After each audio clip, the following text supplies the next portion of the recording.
Então, galera, esse é o Plataforma número 20. Estamos encerrando a nossa primeira temporada e, como eu prometi, eu iria encerrar a primeira temporada em grande estilo. Foi por isso que eu esperei um pouquinho para eu ter tempo de gravar com esse cara, com essa fera. Vocês já devem ter ouvido falar muito nele aqui, que é o Brian. Foi ele que inspirou eu a criar o Plataforma.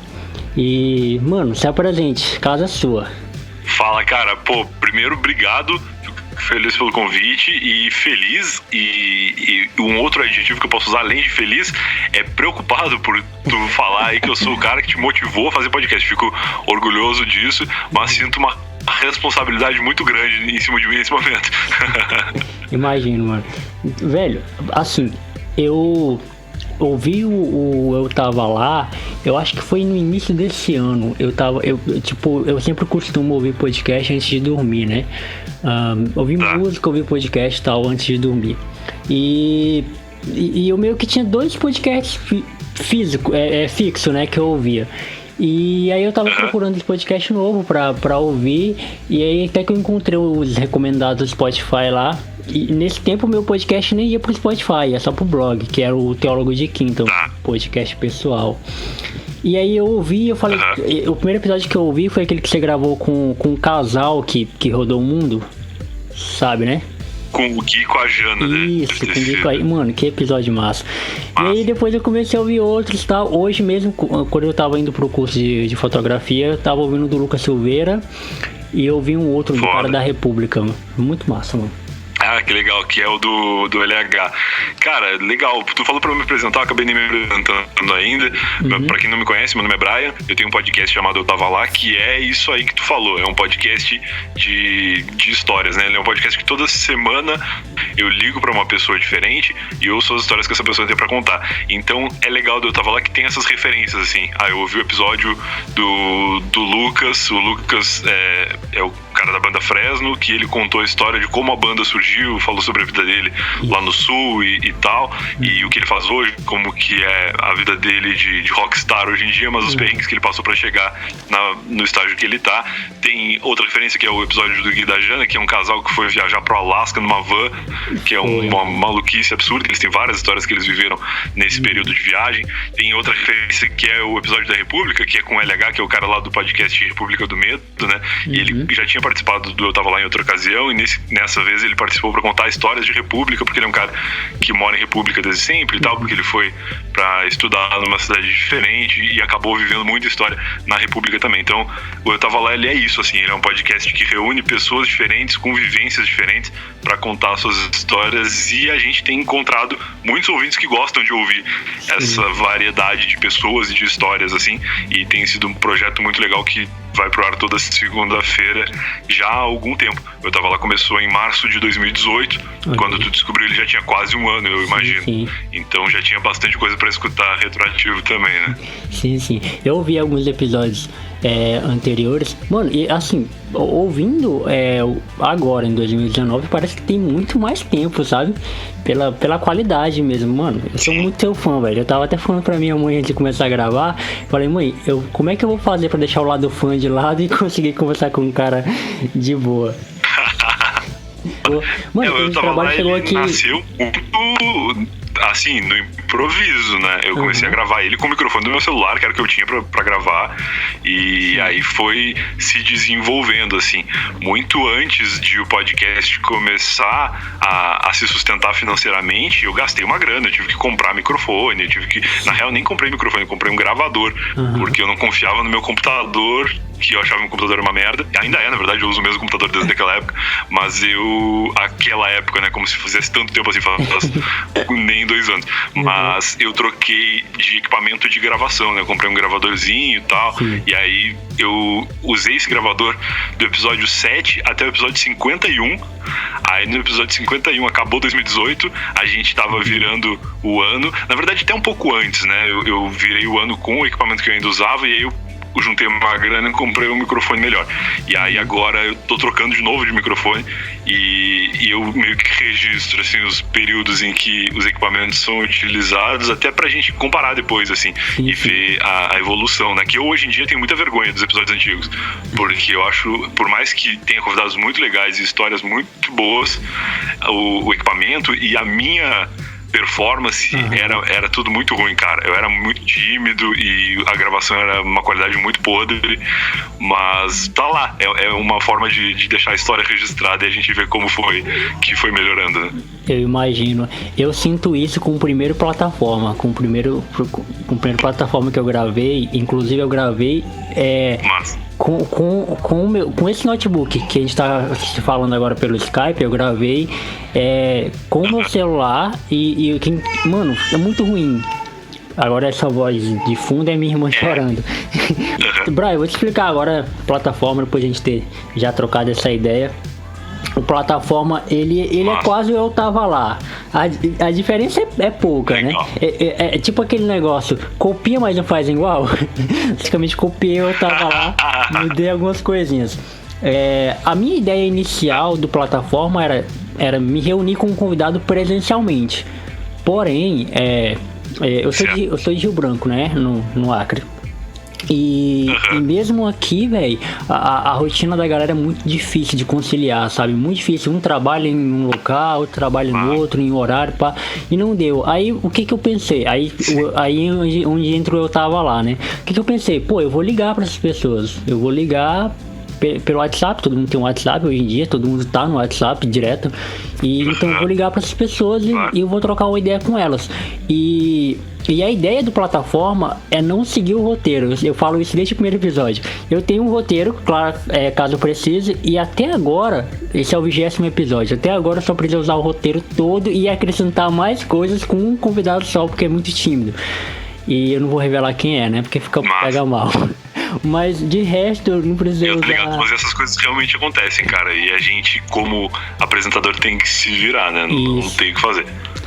Tipo, ficou bem enxuto assim o episódio. Eu tive que acrescentar muita coisa assim que não tinha nada a ver, mas até que ficou da hora.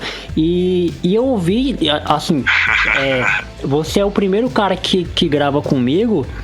Primeiramente, que eu não conhecia antes de gravar, não conhecia, tipo, de trocar ideia antes de gravar. E o terceiro que não mora em Rio Branco. Eu gravei com o Fio, que é de Pernambuco. Conheço ele há um tempão, tipo, de trocar ideia, porque a gente já tem projetos paralelos juntos. Gravei com o Natanael do Maranhão, Natanael Costa, que inclusive eu tenho um blog com ele, chamado Outro Ponto. E agora contigo, né, que é de Rio Grande, mas tá morando em São Paulo, né? Sim, cara, tu deve ser a única pessoa de Rio Branco que já ouviu falar de Rio Grande, eu acho. Rio Grande é uma cidade lá no sul do Rio Grande do Sul, muito, muito, muito no sul. E eu moro em São Paulo hoje em dia por conta desses trabalhos com internet, podcast e tal. Mas eu nasci lá em Rio Grande, cara, é muito longe, é bem longe. Tá, e já começa daí, Brian, já começa falando como é que foi a sua infância, esse período aí de Rio Grande, sua família, tá? Até chegar o Eu Tava Lá, pra galera já ir te conhecendo melhor. Boa. A gente pode fazer uma retrospectiva em ordem cronológica, então, que é o seguinte, eu tenho 29 anos, eu nasci em 1990 em Rio Grande, e como eu falei, Rio Grande é uma cidade muito, muito longe, e durante a minha infância e adolescência toda, hoje em dia eu tenho essa percepção, mas na época eu era só o estereótipo do nerd, né? Porque assim, eu não era o nerd que gostava de colégio, eu era o nerd que gostava de me dedicar a determinadas coisas, tipo, eu gostava de desenhar, então eu era nerd de desenho, eu ficava enfornado no meu quarto desenhando pra sempre, se deixassem assim. Eu não fazia muita questão de socializar com outras crianças, pessoas, nem amigos, nem primos, nem ninguém da família. Assim, eu gostava mesmo era de ficar ali desenhando e fazendo as minhas coisas. Depois de muito tempo, quando eu tinha uns 13 anos mais ou menos, eu tive nessa época acesso ao meu primeiro computador, né, que era um computador horroroso, era um 486, que na época já era velho. Ele tinha tinha um monitor preto e branco e ele era, cara, muito ruim. Eu lembro, hoje em dia nem entendo como que aquilo era possível, mas ele era um computador que ele não conseguia ter processamento suficiente para reproduzir MP3, por exemplo. Caraca. Ele não tocava música. E ele até tocava um negócio que era MIDI, né? Que era aquela música que era só o ringtone, assim, tipo, dos celulares mais antigos. Mas ele não tinha um alto-falante, por exemplo. Ele reproduzia direto na placa de som, eu acho. Cara, é um bagulho muito antigo. Só que a gente tá falando de 2003, né? Então, talvez eu até tenha falado 2013. Eu sou meio ruim com datas. Eu talvez tenha falado um bagulho muito errado. Tudo bem. Mas eu tinha 13 anos em 2003. E, cara, em 2003, isso já era um bagulho muito atrasado, assim. Porque nessa época, em vários outros lugares, as pessoas já tinham até internet, né? Eu tava tendo contato pela primeira vez com um computadorzinho, num monitorzinho preto e branco. E aí eu pensei, putz, agora tô feito, né? Porque eu gosto de desenhar. Desenho até, eu achava que bem no papel e na caneta. Quando eu for pro computador, que é o futuro da tecnologia ali, né, do acesso ao Paint, né? Que eu tava tentando encontrar um adjetivo muito foda pra falar como fazer desenhos no computador, design gráfico, só que na real era o Paint, e era um mouse de bolinha horroroso. E aí eu não conseguia desenhar no computador com a mesma habilidade que eu pensava que tinha no papel. E aí que era horrível, cara. Eu era muito, muito ruim e eu comecei a me interessar por outras coisas, já que eu não conseguia desenhar, não conseguia transcrever pra era da informática, pra era digital, as coisas que eu gostava de fazer no papel, eu resolvi fazer outras coisas. E aí eu comecei a mexer com programação, comecei a mexer com várias coisas diferentes, assim, até produção de texto mesmo, escrever umas histórias, umas coisas assim, porque o que o computador rodava era aquilo ali, né? Era Paint, era Office e, sei lá, bloco de notas. E aí eu descobri que, na real, o que eu gostava não era de desenhar, eu gostava de o que hoje a gente chama de produzir conteúdo, né? Eu gostava de fazer coisas, eu gostava de ter uma ideia e colocar essa ideia em prática e fazer alguma coisa nascer da minha cabeça, assim. E aí, com o tempo, o desenho foi ficando de lado e eu fui me dedicando sempre a produzir alguma coisa, e eu sempre era aquele chato que tava com um projeto paralelo. Eu tinha escola e eu estudava, sei lá, de manhã, mas à tarde eu tava pilhadaço pra fazer alguma coisa, assim. Eu tinha um projeto de um software que eu tava programando, eu tinha um projeto de uma história em quadrinhos que eu ia escrever no computador pra depois desenhar no papel e na caneta, e eu tinha 1 milhão de ideias, assim, mas as coisas nunca aconteciam direito, porque eu era uma criança, né? Mas eu sempre sonhei muito de fazer coisas, assim. Eu falava, putz, eu tenho que fazer alguma coisa e tal, e eu sempre queria contar pras pessoas e ninguém dava bola também. A galera cagava pras minhas ideias, mas eu gostava de tê-las e de guardar pra mim. Talvez por isso que eu fosse tão introspectivo, assim, porque eu acho que eu preferia não contar pras pessoas o que eu tava fazendo pra ninguém destruir meu sonho. Mano, isso aí, eu vi o podcast que tu gravou, eu não vou lembrar o nome do cara agora, mas você vai me lembrar. Que eu vi todo pra poder montar as perguntas pra te fazer. Você falou exatamente disso aí, uma entrevista com ele foi até dividida em 2 partes, né? Me lembrei o nome do cara, do podcast que você gravou. Ah, foi com o Edu Mendes, agora as 2 partes eu lembrei. Isso. E mano, eu me identifiquei muito contigo, velho. Porque eu também era esse menino, sabe? Eu era filho único. Massa. Eu era filho único de mãe separada. E criado em periferia. E eu, então, era muito complicado pra mim, porque assim, a minha cabeça até hoje, mas quando eu era criança isso tinha um peso maior. Não parava de funcionar, sabe? Eu tinha ideias constantemente. E era engraçado isso, mano, porque assim, eu, quando eu era criança, eu gostava muito de boneco, coisa que você também gostava, né? Gostava pra caramba, eu tinha vários, mas eu gostava de brincar sozinho. Isso, eu também, mano, é isso que ninguém entendia. Eu gostava de brincar sozinho. Quando tinha uma outra pessoa, eu ficava meio que retraído, sabe? Eu ficava, poxa, esse cara tá estragando com a minha fantasia aqui, sabe? Ele não entende. E geralmente eu ficava puto porque os meus amigos brincavam com bonecos, mas de atropelar os bonecos. Eles pegavam os carros e passavam por cima dos bonecos. E eu ficava muito puto, mano. Eu ficava muito puto mesmo. E tá.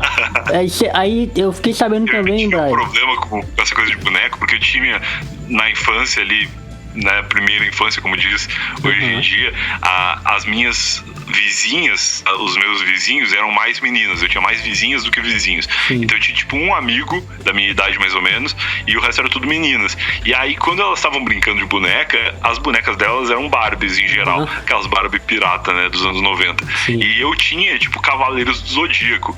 E cara, eu ficava muito incomodado com a questão de proporção, porque a Barbie, ela era muito maior que o Cavaleiro do Zodíaco. Isso não fazia o menor sentido, porque o Cavaleiro do Zodíaco, ele era um guerreiro, e a Barbie, ela era uma dona de casa naquela época. Tinha a Barbie grávida, tinha a Barbie, não sei o que, a Barbie motorista, sei lá. E eu ficava absolutamente incomodado, porque eu não poderia envolver aqueles dois personagens no mesmo universo da brincadeira, porque eles não faziam parte do mesmo universo. Então eu preferia não brincar com ninguém, assim, e eu ficava com meus Cavaleiros do Zodíaco sozinho, porque eles interagiam melhor entre si do que com mulheres gigantes. Já era um empoderamento feminino, né? Fazendo efeito nas bonecas. Nesse caso era demais, porque elas tinham 2 metros de altura na proporção com ele. Excessivamente, mano. Então, Brian, aí você, tipo, sai de Rio Grande. Oi? Você sai de Rio Grande pra São Paulo. Você não chega a morar em Porto Alegre. Não, eu não morei. Eu vim pra cá com 23 anos. O que aconteceu foi assim: quando eu tinha 17 anos, eu fui trabalhar. Porque na época eu tava estudando, eu ainda tava no ensino médio. Sim. Mas, como eu falei lá no começo, eu nunca gostei de estudar. Eu não gostava da escola, eu não entendia por que eu ia pra escola. Eu achava um saco. E eu gostava era de sair da escola e ir pra casa fazer alguma coisa. Então eu não era um vagabundo completo, porque eu tinha determinação e vontade de fazer coisas, mas eu não tinha determinação e vontade de fazer coisas na escola. Sim, sim. Então eu era um aluno ruim, porque eu não ligava muito, não participava muito das coisas da escola, muitas vezes não fazia trabalho e tal, mas sempre ia, né, sempre estava indo pro colégio, fazendo as provas e tal, e em alguns anos, inclusive, eu fui muito mal, eu reprovei muitas vezes na escola, eu reprovei na 4ª série e depois na 8ª série. Caramba. E aí, quando eu fui pro ensino médio, eu já era aquela coisa mais adolescente e tal, até por eu ter reprovado 2 vezes, eu já tava um pouco mais velho, né, e quando eu tava no 3º ano, eu já tinha ali 17 para 18 anos, né, em 2007, 2008, e nesse ano, 2007, eu resolvi começar a trabalhar. Eu conhecia algumas pessoas que trabalhavam num provedor de internet lá em Rio Grande, que era tipo a empresa dos sonhos, assim, era como se fosse trabalhar no Google hoje em dia, assim, dentro do universo que eu vivia, né, era a empresa de tecnologia da cidade. Se tu gosta de tecnologia e tu quer trabalhar com isso, só tem um lugar que tu pode trabalhar, que era essa empresa. E aí eu conheci algumas pessoas que trabalhavam lá, e por causa da igreja, que na época eu tenho um padre na família, né, que é meu padrinho, e na época eu frequentava muitas coisas da igreja, assim, infância, adolescência e tal, e na igreja eu conheci o cara que era o fundador dessa empresa, que era o cara dono do provedor, assim, que era tipo o Bill Gates de Rio Grande. E aí eu falei, pô, eu tenho que falar com esse cara de algum jeito. E aí eu fui na molecada que eu conhecia, que era tipo os caras um pouco mais velhos que eu, que devia ter uns 25, 26 anos. Sim. E eu falei, cara, quando souber que tem uma vaga nessa empresa, me fala que eu quero trabalhar lá. E aí, eu acho que os caras não botavam muita fé, mas um dia um me avisou. Falou, cara, vai abrir uma vaga, eu vou ser transferido da minha vaga atual pra essa vaga nova. Tipo, era um setor que não existia ainda. Esse cara, ele ia ser colocado num novo ambiente e o lugar dele ia ficar disponível. Então eu entrei no lugar do cara e, aliás, ele queria que eu entrasse, né? Ele me deu essa dica e eu fui lá deixar o currículo. Só que como eu não era um excelente aluno, como eu não tinha terminado o ensino médio, eu simplesmente não tinha nada no meu currículo, né? Eu tinha o meu ensino fundamental e o meu ensino médio incompleto, e meu nome, meu sobrenome, meu RG, e isso aí. E aí eu falei, cara, eu vou fazer um currículo e vou levar, né? Só que aí o que eu fiz? Pra encher linguiça no currículo, eu botei as coisas que eu sabia fazer em casa, tipo as coisas de programação que eu já tinha mexido, sabia mexer em FTP, sabia desenvolver site, sabia... Cara, eu acho que até desenho eu devo ter posto, porque eu tava assim, ó, querendo encher linguiça. E aí eu fiz o meu currículo no meu computadorzinho lá em casa. Na época já era um computadorzinho melhor, mas não tinha impressora. Sim. E aí eu pensei, bom, agora eu preciso imprimir esse currículo e levar lá no provedor. Eu era muito pobre, a minha família nunca teve muito dinheiro, assim, era o suficiente pra gente sobreviver, todo mundo bem, mas não tinha como esbanjar, assim, e eu não tinha, inclusive, como pegar um ônibus pra ir pro provedor, porque o dinheiro que a minha mãe tinha pra me dar era pouco, assim. E aí eu falei, não, me dá o dinheiro que tu tem e eu vou dar um jeito. E aí ela me deu lá, sei lá, R$1,50, R$2, e esse dinheiro era suficiente para ou ir pro provedor fazer a entrevista de emprego, entregar meu currículo, né? Em princípio era só entregar o currículo, ou imprimir o currículo, que era o que eu preferi fazer, né? E aí eu peguei o dinheiro, fui caminhando pro provedor, que lá em Rio Grande não é uma cidade muito grande, né? Então as coisas não são tão longe. Sim. Mas a empresa ficava no centro. Eu dei uma caminhada de uns 25 minutos com o... Eu não sei se era pendrive ou se era um CD, cara. Se para um CD na mão, assim, com conteúdo ali pra imprimir. Até que eu passei por uma lan house, entrei lá, consegui imprimir o negócio, e aí segui caminhando com o currículo na mão. E a missão de ser notado, de chamar a atenção de alguém que fosse conversar comigo, e de preferência de não deixar a pessoa ver meu currículo, porque se a pessoa visse meu currículo, muito provavelmente ela ia me mandar embora. E aí eu cheguei lá, e nesse dia foi tipo o marco na minha vida, aonde eu me tornei o cara mais eloquente do mundo, assim, porque hoje em dia eu sou esse cara que não cala a boca mais. Tu faz uma pergunta e fico 4 horas falando. Só que até então eu era muito tímido. Eu era absolutamente tímido, assim, introvertido e tal. E aí nesse dia eu cheguei lá, fiquei um tempão esperando eu cheguei na recepção, né, e falei pra moça do caixa ali, sei lá o que era, do atendimento. Falei, olha, eu quero uma entrevista de emprego, né, porque eu soube que tem uma vaga e tal. E aí ela disse, eu vou chamar o fulano. Só que o fulano era o dono da empresa e é óbvio que ele não tinha tempo pra me receber. E aí eles me deixaram de plantão lá, mofando, esperando o cara aparecer. O cara não apareceu, aí demorou tanto que eu acho que eles viram que eu não ia embora mais. E aí o cara desceu pra me levar até o gerente do setor que iria contratar. Tipo, ele me deu atenção, me tratou bem, me conhecia, né, de me ver na igreja e tal, mas ele meio que fez a ponte de, não, já que tu tá aqui com alguém, eu vou te levar pro meu funcionário que cuida disso. E aí me entregou pro cara, e o cara, eu lembro que ele tinha, isso já era quase meio-dia, assim, e o cara queria fumar. E aí ele, no intervalo do cigarro dele, ele ia conversar comigo. E aí eu subi com ele, assim, lá pro último andar do prédio, que era de 4 andares, então pra mim Rio Grande era um prédio altíssimo, mas hoje em dia, morando em São Paulo, eu já acho mais normal. E aí naquela época eu não tinha absolutamente nenhuma referência de trabalho, não tinha absolutamente nenhuma referência de nada, mas eu tinha muita vontade de trabalhar nessa empresa. E aí o cara me deu, sei lá, 5 minutos pra conversar com ele, e a moral da história é que eu fiquei quase 2 horas conversando com o cara. E o cara de cima do prédio começou a apontar as antenas, assim, porque era um provedor de internet via rádio. Eles tinham uns pontos de distribuição e tal. O cara começou a me contar como funcionava a empresa, onde que era, o que era, não sei o que, e o que eles precisavam do funcionário novo. E eu sabia tudo, né? Ele me perguntava os negócios e eu, não, claro, sei, conheço e tal. Não fazia a menor ideia do que ele tava falando. Mas eu não calava a boca, né? E ele achando que eu tava entendendo tudo. E aí eu sei que a moral da história é que a gente conversa um tempão, o cara tava quase perdendo o almoço dele já. Ele falou assim, não, então começa hoje à tarde, deixa o teu currículo na minha mesa, que quando eu voltar eu vou dar uma olhada, mas tu pode começar hoje, sei lá, 1h da tarde. E aí ele saiu pra almoçar, e eu saí com ele, e aí eu pensei, se eu for pra casa eu não vou conseguir voltar a tempo. E aí eu meio que fingi que tava indo embora, e dei umas voltas, e depois voltei pra empresa, e cheguei antes dele. E aí, quando ele chegou, eu já tava lá, ele já meio que foi me direcionando o que tinha que fazer, como é que era e tal, e eu acho que eles nunca viram o meu currículo de verdade.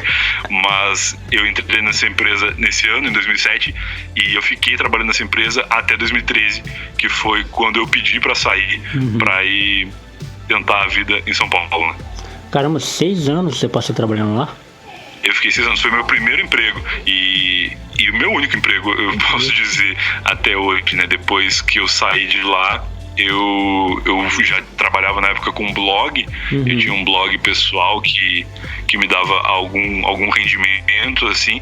Por alguns anos até na empresa, acho que os últimos 2 anos da empresa, eu ganhava mais dinheiro com o blog do que com o meu salário de carteira assinada, né? Mas primeiro que eu não tinha nenhuma necessidade de sair da empresa, porque eu gostava do trabalho que eu fazia e porque eu tinha segurança, né, da carteira assinada.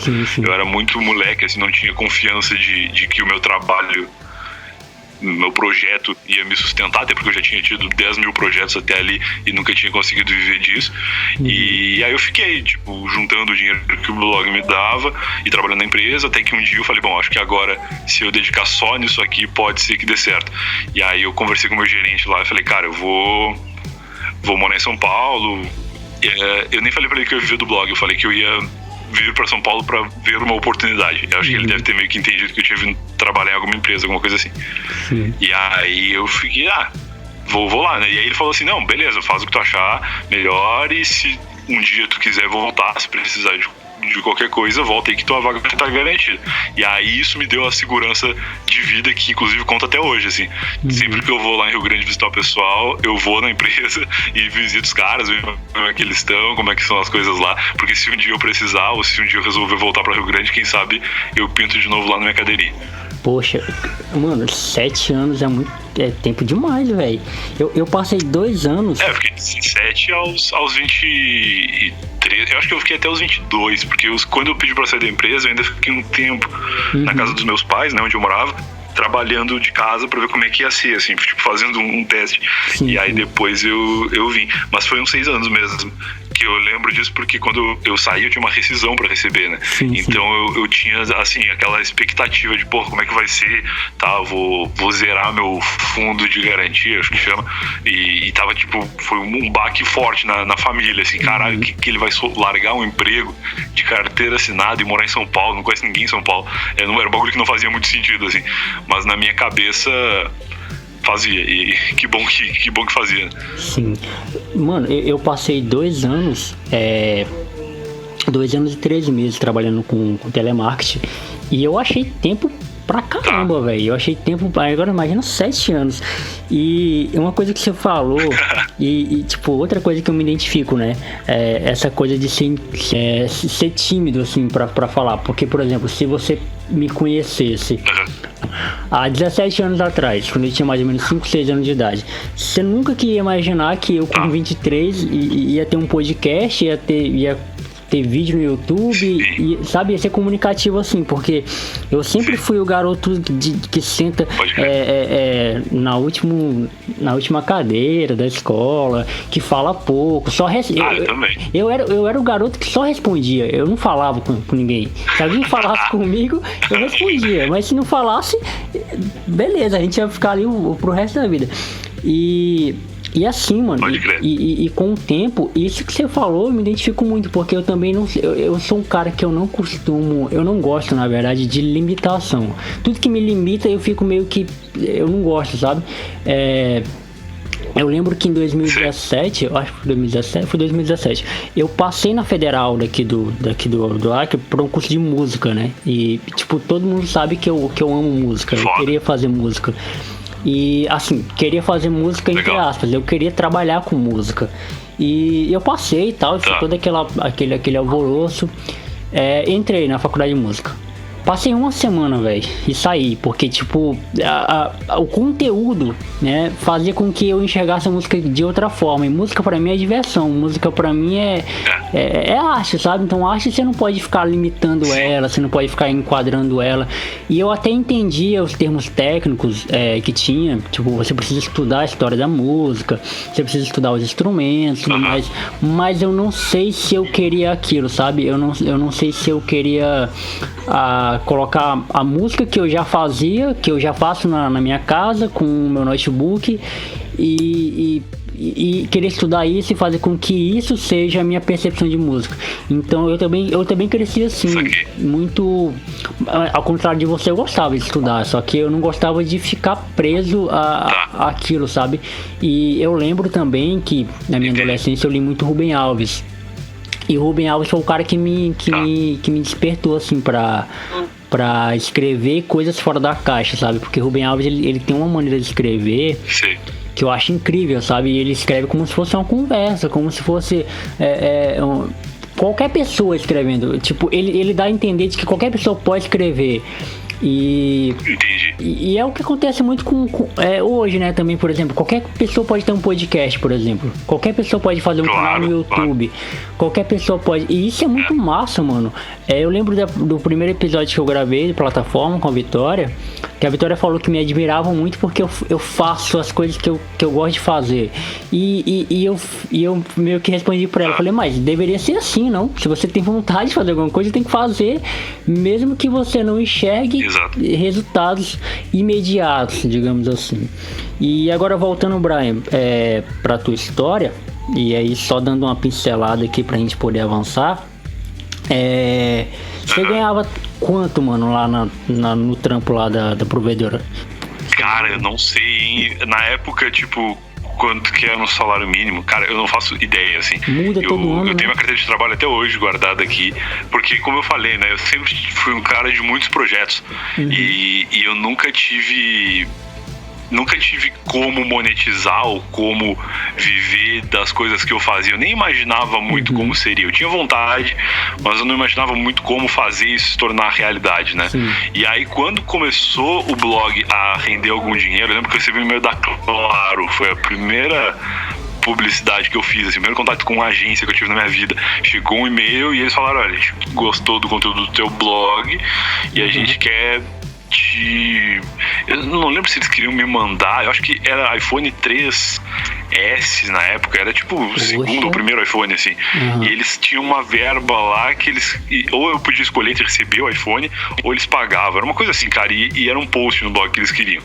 E aí eu escolhi o dinheiro, obviamente, e aí eu falei, tipo, porra, isso aqui dá pra eu viver com esse trabalho, assim, será, tipo, se eu fizer 2 desses por mês, assim, quem sabe? E aí eu comecei a tentar entender como funcionava a publicidade, como funcionavam essas coisas, tanto que eu quase fiz faculdade de marketing, porque ainda naquela premissa da família, assim, de, pô, mas tu tem que ter um trabalho de carteira assinada, tu tem que fazer uma faculdade, e eu tinha até largado o ensino médio, né, porque como eu falei lá em 2007, quando eu fui largar esse currículo, eu prometi pro meu empregador, lá pro gerente do meu setor, um monte de coisa que eu não fazia ideia nem do que era, então eu precisava muito correr atrás, assim, de estudar e entender o que eram aquelas coisas que aquela empresa fazia, pra eu tentar me segurar, né, e aí eu tive muita sorte que a empresa, e eu acho que isso deve ser geral até hoje, assim, a empresa de tecnologia, ela tem basicamente 2 tipos de funcionário. O funcionário que é o cara que sabe muito de tecnologia, que manja muito de programar, de fazer as coisas funcionarem, entende muito bem os computadores, mas não sabe lidar muito bem com os seres humanos. O cara não, ele é muito introspectivo, assim, ele é o nerdão que sabe lidar com a informática, mas não sabe fazer o atendimento. E aí as outras pessoas são as pessoas que sabem muito atender, entendem muito de fazer o cliente se sentir importante, se sentir ajudado, né? O cara, ele tem um problema de, sei lá, a internet ele tá ruim e ele tá puto porque ele tá pagando por um serviço que não tá sendo entregue. E aí ele liga pra empresa e quem atende ele é o cara que sabe conversar com ele e esse cara faz o intermédio pro cara que sabe resolver o problema dele. E eu era meio que o cara que tava no meio, assim, porque eu gostava de conversar, gostava de atender os clientes e eu entendia um pouco de como as coisas tecnicamente funcionavam. E eu precisava era preencher esse técnico, né, entender melhor as coisas e tal. E aí eu larguei o colégio, eu parei de ir pra escola no ensino médio e muitos anos depois, quando eu já tinha 21 anos, 2011, que eu fui atrás de ir no, sei lá, supletivo, alguma coisa assim, eu cheguei a fazer o Enem pra eliminar matérias, né, que tem lá o esquema, não sei se ainda hoje existe isso, mas tu podia fazer o Enem e tirando uma nota X lá de cada matéria, tu eliminava o ensino médio como se tivesse concluído ele. E aí foi isso que eu fiz, deu tudo certo, e aí eu pensei, bom, vou fazer então uma faculdade que eu me identifique, assim, aí eu fui fazer um curso de marketing numa faculdade lá de Rio Grande, passei, estava tudo certo. Quando ia começar as aulas, eles tiveram um problema, era uma faculdade particular e não tinha formado turma, não tinha pessoas interessadas o suficiente para valer a pena o investimento dos professores e tal. E aí eles meio que devolveram meu dinheiro, falaram, te fode aí, não tem curso de marketing mais pra fazer, escolhe outro curso ou vai embora. E aí eu falei, vou embora dessa merda. E aí eu fiquei tão puto que eu pensei em fazer direito para processar a faculdade. Caraca. E aí eu achei que ia demorar muito pra fazer isso. Nossa, eu achei melhor não fazer nada. Até hoje você ainda já tá na OAB da vida. Exatamente. E aí eu falei, não, deixa eu falar esse negócio aí, eu pegar meu dinheiro de volta. Na época era pouco, assim. E aí eu peguei o dinheiro que eu tinha pago só da matrícula, sei lá o que. E aí fui embora e voltei pro provedor, continuei o meu trabalho lá até resolver largar tudo pra ir pro blog, né? Mas falando em quantias, assim, eu nem vou lembrar, e mesmo que eu lembre também, não vai fazer sentido pro dia de hoje, né? Porque isso tudo que a gente tá falando são coisas que aconteceram há mais de 10 anos atrás. Mas eu lembro que o blog, ele me pagava, tipo, umas 3 vezes mais que o provedor. Era uma grana considerável, assim. Tipo, eu não ganhava muito bem no provedor, mas pra um cara que morava com a família e que não tinha conta pra pagar, era muito suficiente, assim, e que tinha os hábitos que eu tinha, né?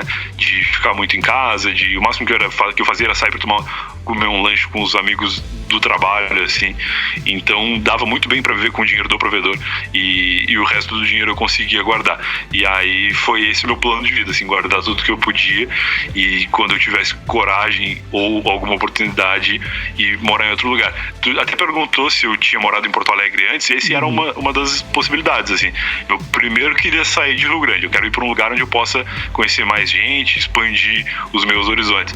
E aí eu tinha a possibilidade de ir para Porto Alegre, que era o plano mais simples, né, porque é mais perto de casa e tal, mas São Paulo me pareceu valer mais a pena, assim. Aí eu meio que falei, já que eu vou ter que passar todo esse trabalho, é melhor eu já passar esse trabalho num lugar onde eu acredite mais que as coisas podem funcionar. E aí aqui tô eu agora. Mano, isso é engraçado, porque assim, eu acompanho muito a galera porque eu sou do Acre, né, mano? Eu sou isolado. Tipo, um dia desse eu tava pesquisando, antes de ontem, na verdade, eu tava pesquisando, caramba, será que eu sou o único acreano que faz podcast? Eu fui dar uma pesquisada e eu vi que não. Mas, tipo assim, baixa a bola um pouquinho, Jonathan, você não é o único, não. Mas assim, são poucos acreanos que... E os que produzem conteúdos ficam muito aqui mesmo, tipo, é famoso aqui mesmo. O nicho dele é aqui, não quer sair daqui e pronto. E eu acho que isso é coisa do acreano mesmo, sabe? O acreano, ele é assim, ele gosta de ficar escondido. Não é que a gente não se expõe pro resto do país porque a gente não tem capacidade, é porque a gente não quer mesmo, entendeu? A gente gosta de ficar no nosso cantinho. São poucos os acreanos que se destacam assim e vão pra fora e vão tentar alguma coisa fora da curva, fora do estado. Óbvio que tem as profissões tradicionais, né, que as pessoas conseguem morar fora. Inclusive tem um amigo meu, Raul, que até gravou comigo o episódio número 19, que ele tá morando em Palhoça, Santa Catarina. A tia dele mora lá, né, e aqui em Rio Branco tá muito difícil de emprego, tá precariamente difícil de emprego. Eu espero que quando esse episódio esteja indo ao ar já tenha melhorado. Eu acho muito difícil, porque vai ao ar semana que vem. E ele foi pra lá Tem uma semana. Agora o governador do Acre tá preocupadaço. Caralho, tem uma semana pra arrumar esse estado aqui antes de decretar de vez que fudeu. Pois é. E aí ele conseguiu ir pra lá, assim. Mas o que eu percebo aqui no nosso estado, a galera, eu moro na capital, Rio Branco, né? Que é grande. A gente acha grande. Mas a galera, ao invés de querer sair de Rio Branco para ir para um estado maior, com mais oportunidades, que para nós um estado com mais oportunidades é Manaus e Porto Velho, a gente não pensa em São Paulo, a gente pensa em Manaus ou Porto Velho. E algumas pessoas pensam em Belém, mas enfim, para você ver como a gente gosta de ficar escondido, né? E a galera que ao invés de fazer isso, eles querem ir pro interior do Acre. Sabe? É engraçado isso. Eles querem ir pra Cruzeiro do Sul, que é a segunda maior cidade aqui do Acre. Eles querem ir pra cidade assim do interior, porque tipo, é mais calmo, é mais tranquilo e tem pouco emprego, mas o emprego que tem dá pra eles.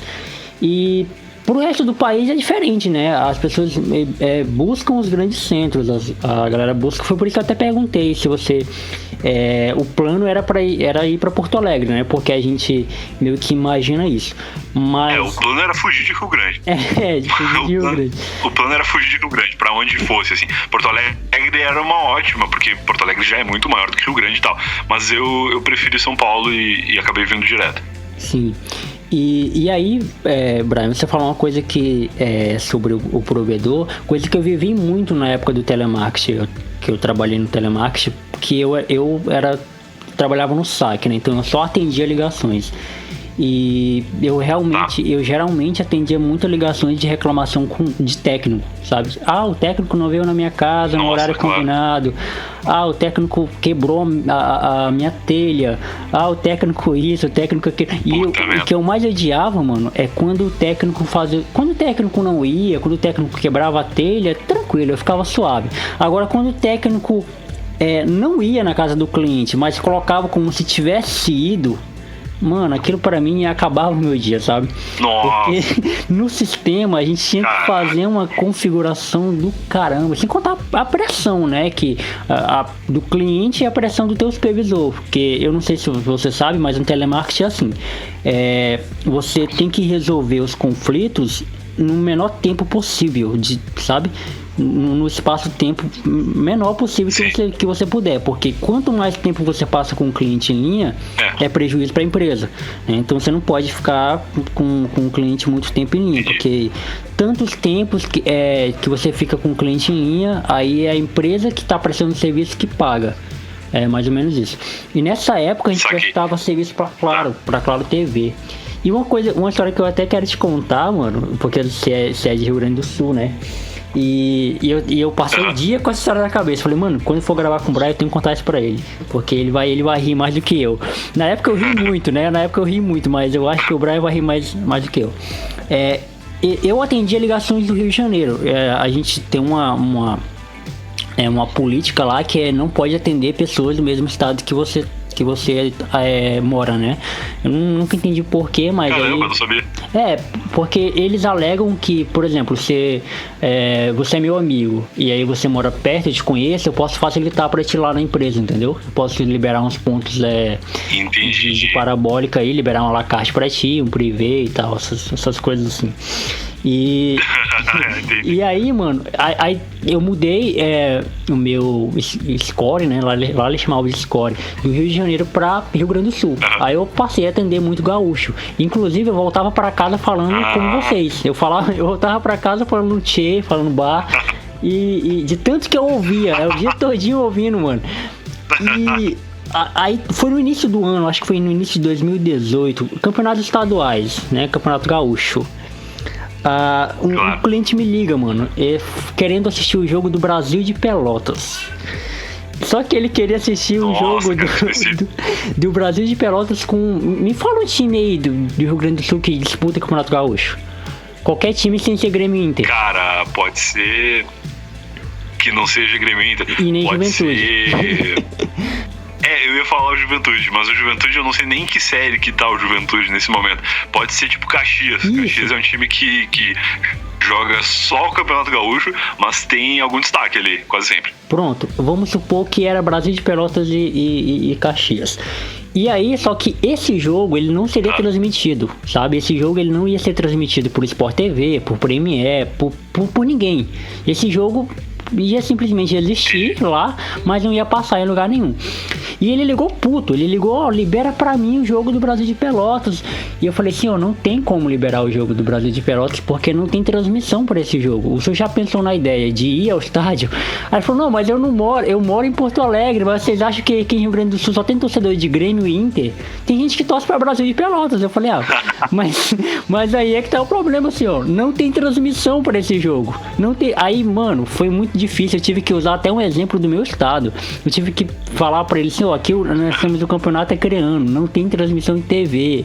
E nem por isso a gente cobra que tenha transmissão em TV. A gente vai ao estádio.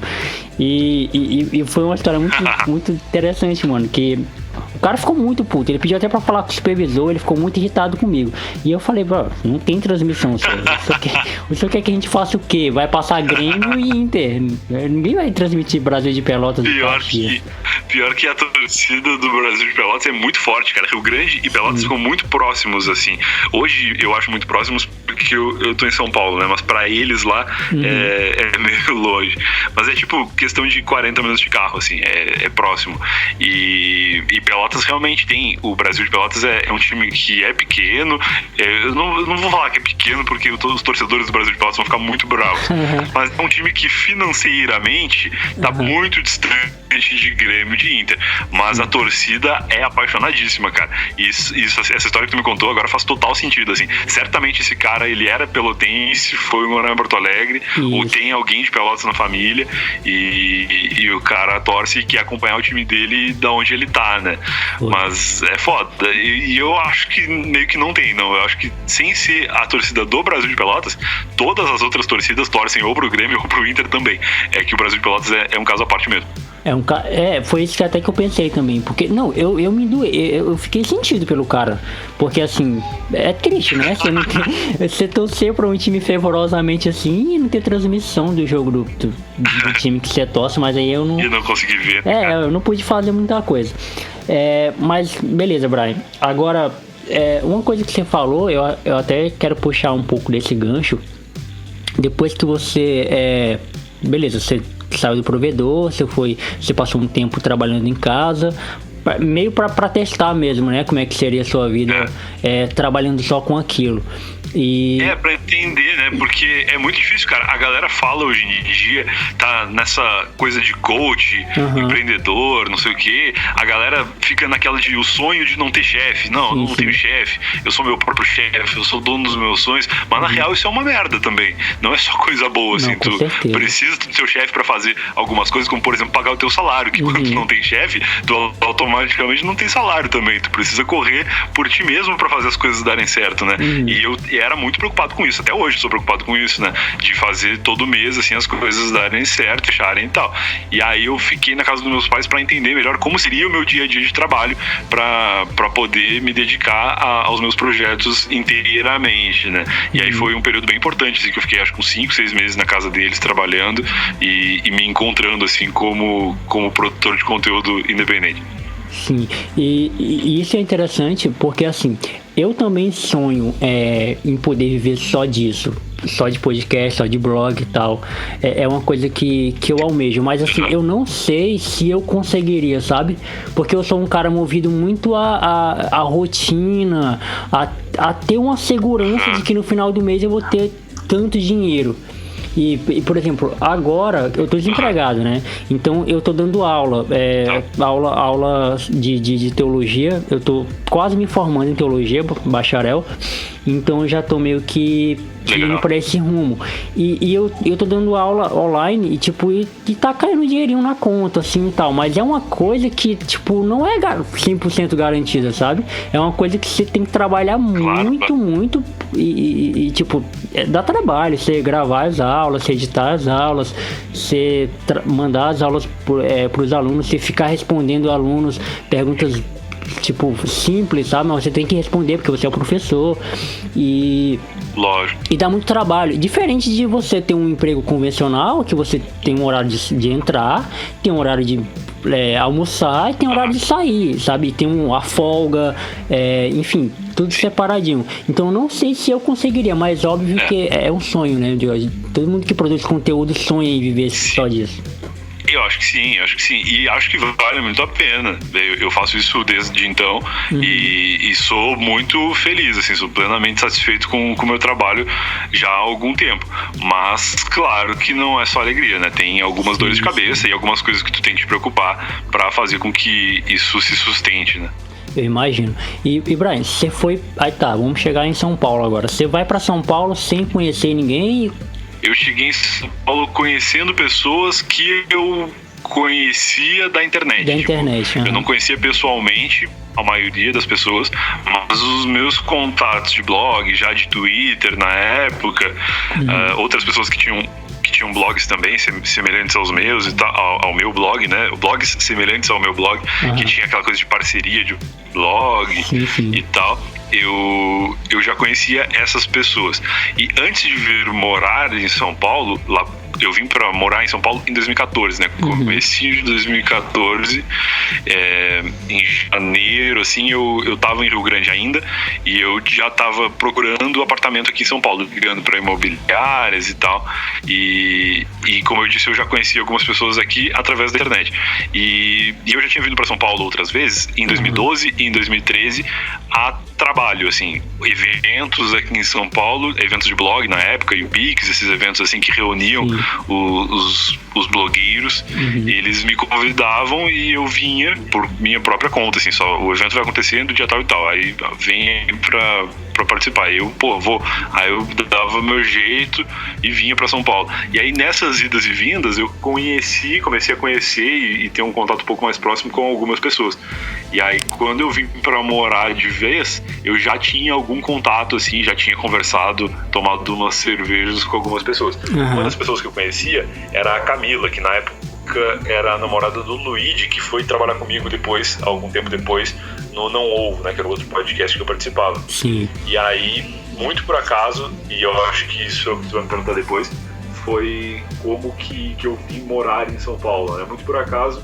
a Camila estava se mudando para um condomínio, para um apartamento, e era um condomínio que ela estava achando legal e tal, e ela me falou, olha, tu tá procurando apartamento?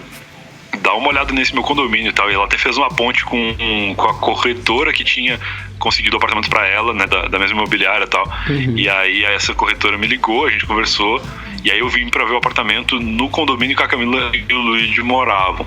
Um tempo depois eu descobri, aí eu conheci o Luigi e tal, e aí eu descobri que ele tinha escolhido aquele apartamento porque era um condomínio que ficava perto de onde seria o escritório do Não Salvo. Não Salvo, na época, o maior blog do Brasil. O Luigi já trabalhava no Não Salvo.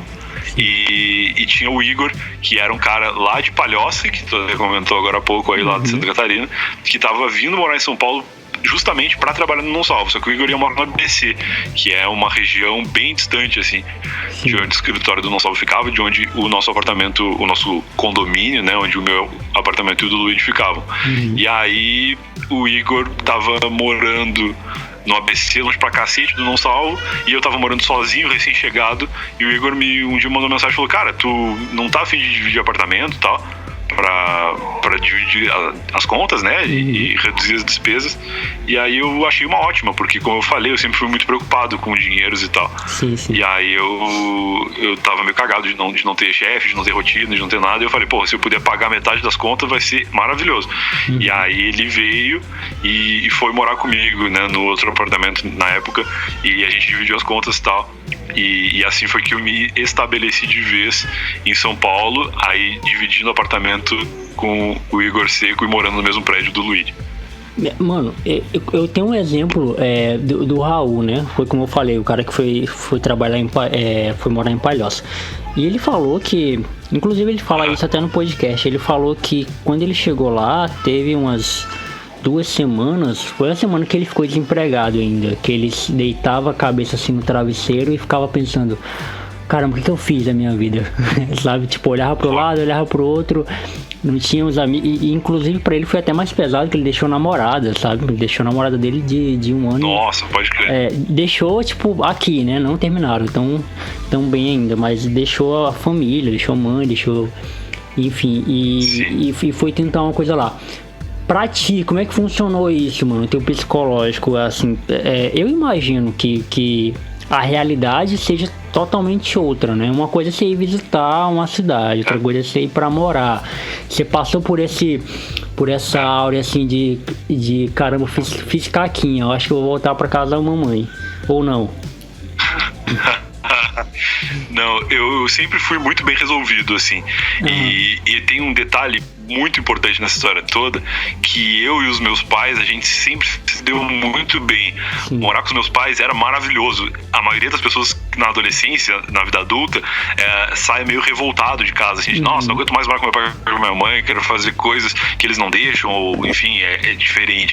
E comigo não foi isso. Eu inclusive acho que talvez eu morasse com eles por muito mais tempo se eu não tivesse optado por sair de lá, né? Então eu sempre tive uma relação muito boa com eles, e eu vindo pra cá, claro que foi um baita de um baque. Eu lembro que minha mãe chorava toda vez, assim, que eu tinha que ir pra rodoviária, né, pra pegar o ônibus de Rio Grande pra Porto Alegre, pra pegar o avião, e a minha mãe ficava emocionadíssima, assim, de, nossa, meu filhinho tá saindo de casa e tal.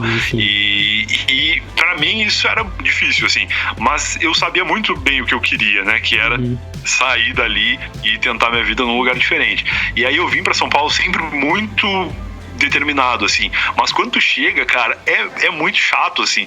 tem uns perrengues que tu não imagina que tu vai ter. Tipo, eu comprei um fogão e aí o fogão ele não encaixava lá, porque o condomínio era tubulação a gás, não era bujão de gás, né? Tá. E aí, pra o fogão funcionar no gás, ele tem que ser um fogão específico ou ele tem que receber uma adaptação para funcionar com gás encanado. E eu não fazia a menor ideia disso e eu tinha que receber técnico para fazer a instalação e tinha que, cara, um monte de coisa assim. E o apartamento ele tava com problema de eu não sei exatamente qual era o problema, mas eu sei que toda vez que eu tomava banho, inundava o banheiro, alagava o banheiro inteiro e a água até o meio da sala, assim. E aí eu não fazia ideia de como resolver esse problema, e eu procurava a proprietária do apartamento, explicava o que estava acontecendo, e ela não sabia e tal. Aí um dia foram uns caras lá e arrumaram. Só que, tipo, são problemas que eu nunca lidei na minha vida, desde esses mais chatos até os mais simples, como, por exemplo, te alimentar, né? Tu tem que comer uma hora, e aí tu tem que lavar tua roupa depois, essas coisas todas. Eu nunca tinha tido experiência quando eu morava sozinho, porque minha mãe sempre fez, né? Sempre teve café da manhã, sempre teve almoço, sempre teve janta, e quando eu fui morar sozinho eu descobri que se eu não fizesse essas coisas, elas não aconteceriam. E aí eu tive que aprender a cozinhar na marra e tal, e nesses primeiros momentos, assim, primeiras semanas, por mais que eu sempre tenha gostado de ficar sozinho, nesses primeiros dias em São Paulo, eu lembro que eu acordava de madrugada, assim, e ficava, putz, não acredito que eu tô aqui, daqui a pouco eu vou ter que acordar e vou ter que fazer tudo, senão nada vai acontecer, sabe? E eu ficava, tipo, meio em choque, assim, de estar vivendo tudo aquilo, apesar de estar feliz, porque eu tinha vindo já com uma estrutura que a maior parte das pessoas não consegue quando sai da própria cidade, né? Então, foi complicado, cara. Mas essa coisa de apego emocional, família e tal, eu não cheguei a ter muito. A gente conversava todo dia acho que na época nem era WhatsApp, acho que a gente conversava por, sei lá, Viber, alguma coisa assim. Mas eu sempre falava com meus pais, sempre tive contato diário com eles. E continuo tendo até hoje. É uma coisa que, assim, eu costumo dizer que a gente precisa, às vezes... eu acho que todo mundo, né, precisa de um choque de realidade, né? E eu acredito que... eu acho que sim também, tá? E eu acredito que, assim, morar sozinho, mano, é um dos maiores choques, né? Não só morar sozinho, mas, tipo, construir uma família, digamos assim, sair da família que você nasceu pra ir pra uma outra família. E essa outra família pode ser morar com amigos, ou morar com a tia, ou morar com... Eu passei por uma experiência na minha adolescência, que eu tive que obrigatoriamente vir morar com os meus... com minha avó, na cidade. A minha mãe, ela morava na zona rural, de Rio Branco mesmo, quase chegando em Porto Acre. Porto Acre é uma cidade que fica a uns 200, 300 quilômetros aqui de Rio Branco. E a minha mãe morava lá. É longe. E muito longe. E o ensino lá, tipo, precário, sabe? O ensino lá era muito precário, assim. E a minha mãe sempre foi religiosa, no sentido de que eu tivesse melhor educação, sabe? Não só pra mim, mas pros meus irmãos também. A minha mãe disse, você queria que eu estudasse, só estudasse. E ela teve que abrir mão, sabe? Assim, meu filho, vai pra cidade, morar com sua avó, porque lá você vai ter educação. Aqui você não vai ter educação, aqui só vai ter mato, né? E eu lembro, mano, que esse um ano que eu passei longe da minha mãe foi um dos mais difíceis, assim, da minha vida, sabe? Não só por cumprir essas tarefas que você citou aí, que pode parecer besteira, mas é muito difícil pra quem nunca fez, né? Pra quem nunca teve que arcar com isso, é muito difícil. Sim, total. Essa nova realidade. E porque, assim, uma coisa é você uma vez ou outra lavar uma roupa, arrumar uma casa. Outra coisa é só você fazer isso, porque é só você que tem que fazer. Se você não fizer, ninguém vai fazer, sabe? Sim. E uma realidade totalmente diferente. E eu lembro que, por ser muito novo, eu não consegui absorver muito essa experiência. Eu vim absorver depois de anos depois. E o outro choque de realidade que eu tive na vida foi quando eu tive que pagar a primeira conta de casa, sabe? Quando eu comecei a trabalhar no telemarketing, né? Telemarketing foi o meu primeiro emprego. E a primeira vez que eu cheguei em casa, e a minha mãe falou assim, eu ir no fogão, eu falei, mãe, cadê a mistura? Só tem arroz e feijão? A minha mãe falou, só tem arroz e feijão. e eu ter que comprar carne pra casa, sabe? Eu acho que foi a segundo choque de realidade, assim, que eu tive na vida. Caramba, a vida é isso, então, né? A vida tem uma frase, eu acho... Tu tem que comprar as coisas, né? Não abre a geladeira e tá lá sempre. Tem que sair pra ir no mercado, tem que dar algum jeito. Isso também, cara, pagar conta, né? Eu nunca tinha tido uma conta no meu nome. Eu morava com meus pais, as coisas eram no nome deles. O máximo que eu tinha no meu nome era o cartão Vale Alimentação da empresa que eu trabalhava, assim. E aí eu cheguei aqui e tudo novo, né? Tive que instalar uma conta de luz no meu nome, tive que instalar internet no meu nome. Na época eu tinha TV a cabo ainda no meu nome, cara, e era um bagulho muito louco, assim. E eu demorei um pouco pra me acostumar com isso, até o próprio aluguel, né? Eu tinha que ir no cartório, reconhecer firma de uma assinatura, eu não fazia ideia nem do que era reconhecer firma, e eu nunca tinha ido num cartório resolver uma coisa utilizando a minha assinatura, assim, uma rúbrica. Caralho, cara, eu tenho 24 anos e eu nunca vivi essas coisas, assim, sabe? E na época eu tinha 23, mas eu já tava com quase 24, porque eu faço aniversário no final de janeiro, isso era começo de janeiro de 2014. E aí foi muito louco, assim, esses choques de realidade que vieram todos de uma vez só, mas eu acho que meio que eu me adaptei rapidamente a eles, e eu considero que eu entrei pra vida adulta com 23 anos, que foi quando eu comecei a realmente ter problemas de adulto, assim, de tenho que solucionar o problema de cartório, que eu tenho que ir lá assinar um documento e eu tenho que lidar com um ralo do box que entope e inunda a minha casa toda vez que eu tomo banho, e eu tenho que fazer almoço e janta e lavar roupa. Então, caralho, cara, que loucura que foi, mas valeu a pena pra caramba, e até hoje eu faço essas coisas todas e faz parte da vida, né? Com certeza. E acontece também que tipo assim, a gente é meio que criado não, a gente é meio que ensinado a ter as coisas fáceis, né? Eu acho que é até prejudicial hoje em dia, por exemplo. É óbvio que a tecnologia é importante. É óbvio, a gente sabe disso. A tecnologia ajuda muita gente. Claro. Você tá, por exemplo, você chega cansado do trabalho, não tem o que comer, você vai lá, pede uma comida, rapidinho chega na sua casa. Pô, que massa isso, que incrível. Sim. Mas por outro lado, a tecnologia também ela atrapalha demais a gente, porque atrapalha até a criatividade, porque a gente fica muito ter as coisas fáceis demais. As coisas lá, só dá um fica mal acostumado. Isso, fica mal acostumado. Por exemplo, eu percebo isso com meu irmão. Eu tenho um irmão de 13 anos. 12, vai fazer 13. Tá. Que ele hoje, tudo que ele quer saber, ele entra no Google, sabe? Tudo que ele quer saber. E na minha época, mano, eu tinha que ir na biblioteca pública da cidade, ficava no centro. Eu morava, sabe, na periferia da cidade. Então eu tinha que pegar 2 ônibus pra poder chegar na biblioteca pública, pra pegar uma fila, pegar um livro e saber quem era que tinha descobrido a América, sabe? Então era uma coisa que... E hoje não, mano, hoje... E é uma coisa que... Eu tava até conversando com um amigo meu hoje, à tarde, que parece que na era da informação as pessoas estão cada vez mais desinformadas, né? E volta nisso que eu te falei, a gente meio que é ensinado a procurar sempre o mais fácil, sempre, e é até isso que você citou, a questão dos coaches da vida aí, pra você ser seu próprio patrão e tudo mais, essas coisas assim. E eu lembro que eu tava fazendo autoescola ano passado, e o meu próprio instrutor de trânsito, ele tava falando que meu instrutor de carro, ele tava falando que não queria mais trabalhar como instrutor, ele queria abrir o próprio negócio para ser o próprio patrão. Aí eu falei pra ele, mas mano, você não vai ter que trabalhar do mesmo jeito, e ainda pior, você vai ter que trabalhar para ter dinheiro, porque fazer o dinheiro acontecer. Porque se você não fizer o dinheiro acontecer, não vai adiantar nada trabalhar para você mesmo, né? Diferente de você ser um empregado, porque você sabe que, querendo ou não, seu patrão vai ter que dar o jeito de pagar, porque você trabalha para ele. Agora, você sendo seu próprio patrão, se você não fizer o dinheiro acontecer, ele não vai acontecer de jeito nenhum.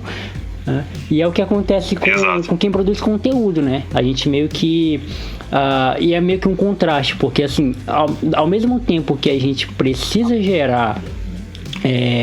precisa ter o próprio ganho, mas a gente precisa trabalhar muito, a gente precisa gerar conteúdo relevante, né? Para que as pessoas Sim, que o público faça questão de consumir, né? Que a galera goste de ouvir e que faça parte da rotina das pessoas, que é o mais desafiador, eu acho. Que fazer conteúdo todo mundo faz, assim, conteúdo viral, né? Eu pulei, óbvio, muitas etapas de produções de conteúdo minhas nesse período saindo de Rio Grande até vir para São Paulo, mas eu fiz muita coisa. O primeiro podcast que eu fiz foi em 2009. Isso faz mais de 10 anos já. Eu fui participar como convidado de um podcast para falar sobre o meu blog na época, e aí os caras meio que me convidaram para fazer parte da bancada fixa, e eu comecei a fazer podcast já naquela época. E aí depois dessa época o podcast com eles não deu muito certo, tal, a gente parou de fazer, e eu continuei com o meu blog, e aí eu fui fazer um canal no YouTube junto com os amigos aqui de São Paulo já, que isso foi 2012, 2013, foi nesse período de transição vindo para São Paulo, que chamava Do Cassete. O Do Cassete era um projeto de músicas pra internet. E aí era um projeto humorístico de músicas, que a gente fazia uns vídeos, e a gente até editava uns vídeos que ficaram bem famosos, assim, tinha vídeo que dava mais de 1 milhão de views. Na verdade, muitos vídeos davam mais de 1 milhão de views, o que pra época era um negócio meio surpreendente, assim, na época não tinha esses youtubers com milhões de inscritos ainda, era uma coisa meio nova. E aí eu trabalhei com, cara, muitas produções diferentes, e as produções do Cassete, elas eram muito virais. Era tipo um vídeo que tu fazia engraçado, a gente fazia uns vídeos que era a Dilma, que era presidente do Brasil na época, a gente pegava palavras que ela usava em discursos e fazia ela cantar músicas. Então a gente pegava várias palavras e fazia, sei lá, Dilma cantar o Show das Poderosas da Anitta, que era uma música que bombava na época, e usava autotune e tal, pra botar no ritmo, e isso era um vídeo muito viral, assim, as pessoas compartilhavam pra caramba, esse vídeo bombava muito, mas isso era uma coisa que era um consumo rápido, né? Tu via, consumia aquilo, achava legal, passava pra um amigo, e tu nunca mais ia ver quem era do Cassete, o que tava fazendo. E isso eu não gosto muito de ter isso muito como modelo de negócio, assim, de fazer vídeos virais e rápidos. Eu gosto de fazer uma coisa que, por mais que atinja menos gente, se encaixa na rotina, como Eu Tava Lá, que é um conteúdo que as pessoas têm o hábito de consumir toda segunda-feira. Então, óbvio que eu não atinjo 1 milhão de pessoas por episódio, mas as poucas, entre muitas aspas, pessoas que eu atinjo, elas sabem quem eu sou, elas sabem o que Eu Tava Lá faz, elas sabem que toda semana vai ter um convidado diferente, elas sabem o tempo que esse episódio tem, elas têm uma expectativa gerada em torno do meu produto, entendeu? E isso que eu acho que é o grande desafio, assim, é tu entrar na rotina das pessoas com o teu conteúdo e fazer com que essas pessoas queiram te ouvir, queiram consumir o que tu tá fazendo, e aí depois de tudo isso, sim, tu vai pensar em como fazer isso dar dinheiro, né? Massa. Tipo, você imaginava que você tinha um ouvinte em Rio Branco, um Acre? Tipo... É muito louco, né? Eu fui uma vez numa Comic Con, um cara veio tirar foto comigo, que ele me conhecia já do podcast e tal, e ele falou, cara, tu não acredita, eu sou do Acre. E aí eu falei, claro que eu não acredito que tu é do Acre. Ele pegou o RG dele do bolso, assim, e ele mostrou, assim, e aí tem uma foto, que é uma pena que eu não vou achar essa foto, mas a gente tirou uma selfie, assim, e ele tá segurando o RG dele pra provar que ele era do Acre, e ele tinha vindo pra São Paulo só pra participar do evento e tal. Isso é muito, muito doido, cara, porque podcast atinge gente em lugares que a gente não faz ideia, assim, né? Tem gente nos ouvindo sempre, né? E Eu Tava Lá hoje tem quase 90 episódios publicados, então eu sempre falo que sempre tem alguém ouvindo algum episódio, porque tem muito episódio antigo e as pessoas que estão conhecendo agora estão ouvindo um episódio que eu gravei, sei lá, em 2018, e pra essas pessoas esse episódio é atual, porque ela tá ouvindo ali naquele momento, e é um episódio atemporal, como todos os episódios do Eu Tava Lá são. Então é muito engraçado, assim, que a gente não faz ideia do alcance que as coisas têm na internet, né? Não, com certeza. E isso é uma coisa legal, porque eu encontrei um ouvinte que escuta o meu podcast, Teólogo de Quinta, ele é de Angola, mano. E eu fiquei assim, caralho, que legal, cara. O cara é angolano, velho. Tipo, lá eles falam português, né? E ele mandou e-mail pra mim, porque eu sempre deixo o meu e-mail lá pra pessoa mandar sugestão de tema, pra eu gravar e tal. E ele falou assim, tenta falar mais devagar, porque tu fala muito rápido. E tipo, lá na Angola, eles falam meio que pausadamente, né? E eu falei, não, com certeza, agora eu sabendo que tu me escuta, velho, eu vou gravar muito mais, eu vou falar muito mais pausadamente, porque, pô, muito legal. E isso que você falou é interessantíssimo, mano, porque assim, você saber que tem um público é muito mais importante do que você ter um conteúdo. Por exemplo, a gente lembra quem eram os caras do Alelec? Ninguém lembra quem é que cantava Alelec, né? Pois é. Tipo... Pois é.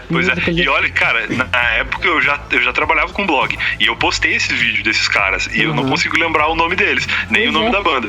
Mas eu lembro do meme, né? Do viral que foi aquele vídeo. Exatamente. E agora a gente chega no principal, né? Se você quiser falar um pouco dos trabalhos anteriores, pode falar. Mas, tipo, como é que nasce Eu Tava Lá? Brian, você já em São Paulo, você já trabalhando com produção de conteúdo, você já trabalhando com blog. E como é que nasce a ideia do Eu Tava Lá? A gente sabe que o Plataforma nasceu depois de eu ter escutado Eu Tava Lá, mas Eu Tava Lá nasceu como? Foi assim... Eu cheguei em 2014 em São Paulo, começo de 2014. Aí, na minha cabeça, tava tudo muito certo, assim, não, eu vou morar sozinho, vou trabalhar na minha casa. Eu tinha pego um apartamento de 2 quartos, que era pra um quarto ser o escritório e o outro quarto ser o meu quarto. E aí eu pensei, não, agora eu vou dividir as coisas aqui. Aqui é o meu escritório onde eu trabalho, aqui é o meu quarto onde eu durmo, e eu tenho a sala e a cozinha onde eu faço os momentos de transição, né, almoço, janta, café da manhã e tal. E aí, beleza, na minha cabeça isso era perfeito. Só que aí eu me deparei com um problema que eu nunca tinha pensado, que era o seguinte: quando eu saí da empresa onde eu trabalhava, com horário de trabalho, com pessoas me cobrando produtividade e tudo mais, e fui trabalhar na casa dos meus pais. Na casa dos meus pais tinha uma rotina, que era a minha mãe acordava cedo, fazia café da manhã, meu pai saía para trabalhar, aí meio-dia minha mãe fazia o almoço, meu pai chegava, aí eles almoçavam, a gente almoçava, né? Eu almoçava com eles, meu irmão ia pra escola, voltava da escola, e à noite tinha a janta, e aí depois da janta a família meio se reunia pra ver televisão ou qualquer coisa assim, e aí depois todos iam dormir. E então tinha uma rotina que me facilitava o trabalho. Eu tava ali trabalhando, mas eu sabia, daqui a pouco eu vou almoçar, daqui a pouco eu vou fazer isso, daqui a pouco meu irmão chega, daqui a pouco meu pai chega, sabe? Quando eu vim morar em São Paulo, eu perdi total a referência do que era dia, do que era noite. Porque ou eu trabalhava 24 horas por dia, ou eu não trabalhava mais. E aí chegou o fatídico momento que foi eu morando sozinho em casa, com TV a cabo, e a Copa do Mundo começando, que foi a Copa do Mundo no Brasil em 2014, e eu sou um grande fã de futebol, e naquele momento, cara, eu já tinha bastante amigos aqui em São Paulo, tinha o Luigi ali, tinha o pessoal que frequentava a nossa casa, né, os amigos aqui de São Paulo que iam bastante lá pro condomínio e tal, e eu vivi a Copa do Mundo intensamente, e a minha produtividade foi pro caralho, assim, porque eu via todos os jogos da Copa do Mundo, eu bebia todos os dias, eu fui beber cerveja pela primeira vez com 21 anos. Caraca. Eu era um cara que não bebia, não curtia cerveja, não fazia nada, assim, eu ficava muito na minha casa e comia meus lanches lá no sul. E aí, na Copa do Mundo, eu tava bebendo todo dia, cara, era cerveja. Teve um dia que eu tava tomando uma cerveja às 9h30 da manhã, que era tipo aquele jogo, aqueles jogos da manhã, assim, quando começa aquela fase dos jogos simultâneos, sabe? Sim.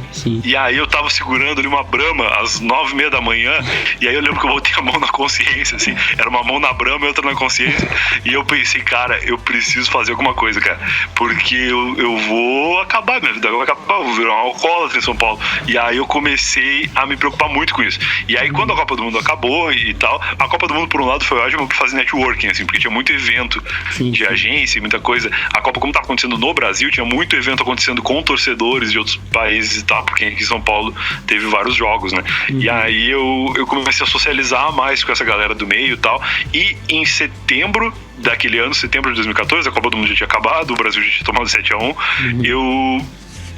eu soube e recebi o convite pra ir trabalhar no Não Salvo, porque o Igor já trabalhava no Não Salvo, morava comigo, o Luigi já trabalhava no Não Salvo, morava ali no mesmo prédio que eu, e quando o Não Salvo precisou de um funcionário, que um cara que trabalhava lá saiu, eles meio que já me tinham inserido naquele universo, assim, naquele meio. E eu falei, caras, eu posso assumir essa vaga aí e tal, vamos trabalhar juntos, não sei o quê. E aí a gente conversou e fechou. E aí eu falei, bom, então agora resolvi o meu problema. Agora eu tenho de novo um horário de trabalho. Ainda era autônomo, né? Não trabalhava com carteira assinada lá, mas meio que cada um tinha uma função e nós tínhamos horários de trabalho para estar presentes no escritório. E aí eu tinha de novo uma rotina, né? Entrava todo dia 1h da tarde, ficava até as 8 horas da noite lá, e aí voltava para casa, e à noite, das 8 horas até a hora de dormir, eu ficava trabalhando trabalhando nos meus projetos pessoais ainda. Então aí deu bem certo, fiquei no Não Salvo até 2018, até ano passado, até agosto do ano passado. Sim. Eu sou um cara de relacionamentos duradouros, né? Eu entro nas coisas e eu fico 5, 6 anos Da hora isso. sem perceber, assim. E aí foi isso, assim. Aí eu me reestabeleci como profissional, trabalhando no Não Salvo de novo, produzindo conteúdo já com outras pessoas, porque eu não tinha tido essa experiência ainda fisicamente, né? Já tinha tido parceria com outras pessoas, de ter blog junto, de ter fanpage junto, de ter canal no YouTube junto, mas nunca em um escritório fisicamente, né? E aqui isso foi possível.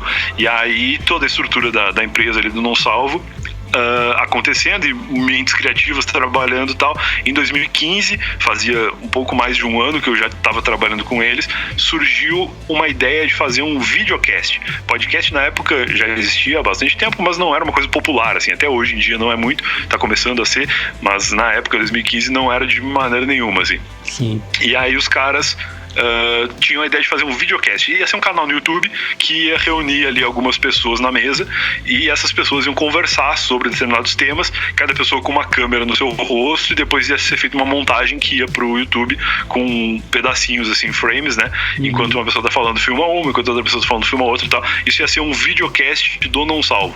E eu lembro até hoje a bancada desse videocast, eu não sei se eu posso falar isso, mas foda-se também que eu já saí do Não Salvo, então azar.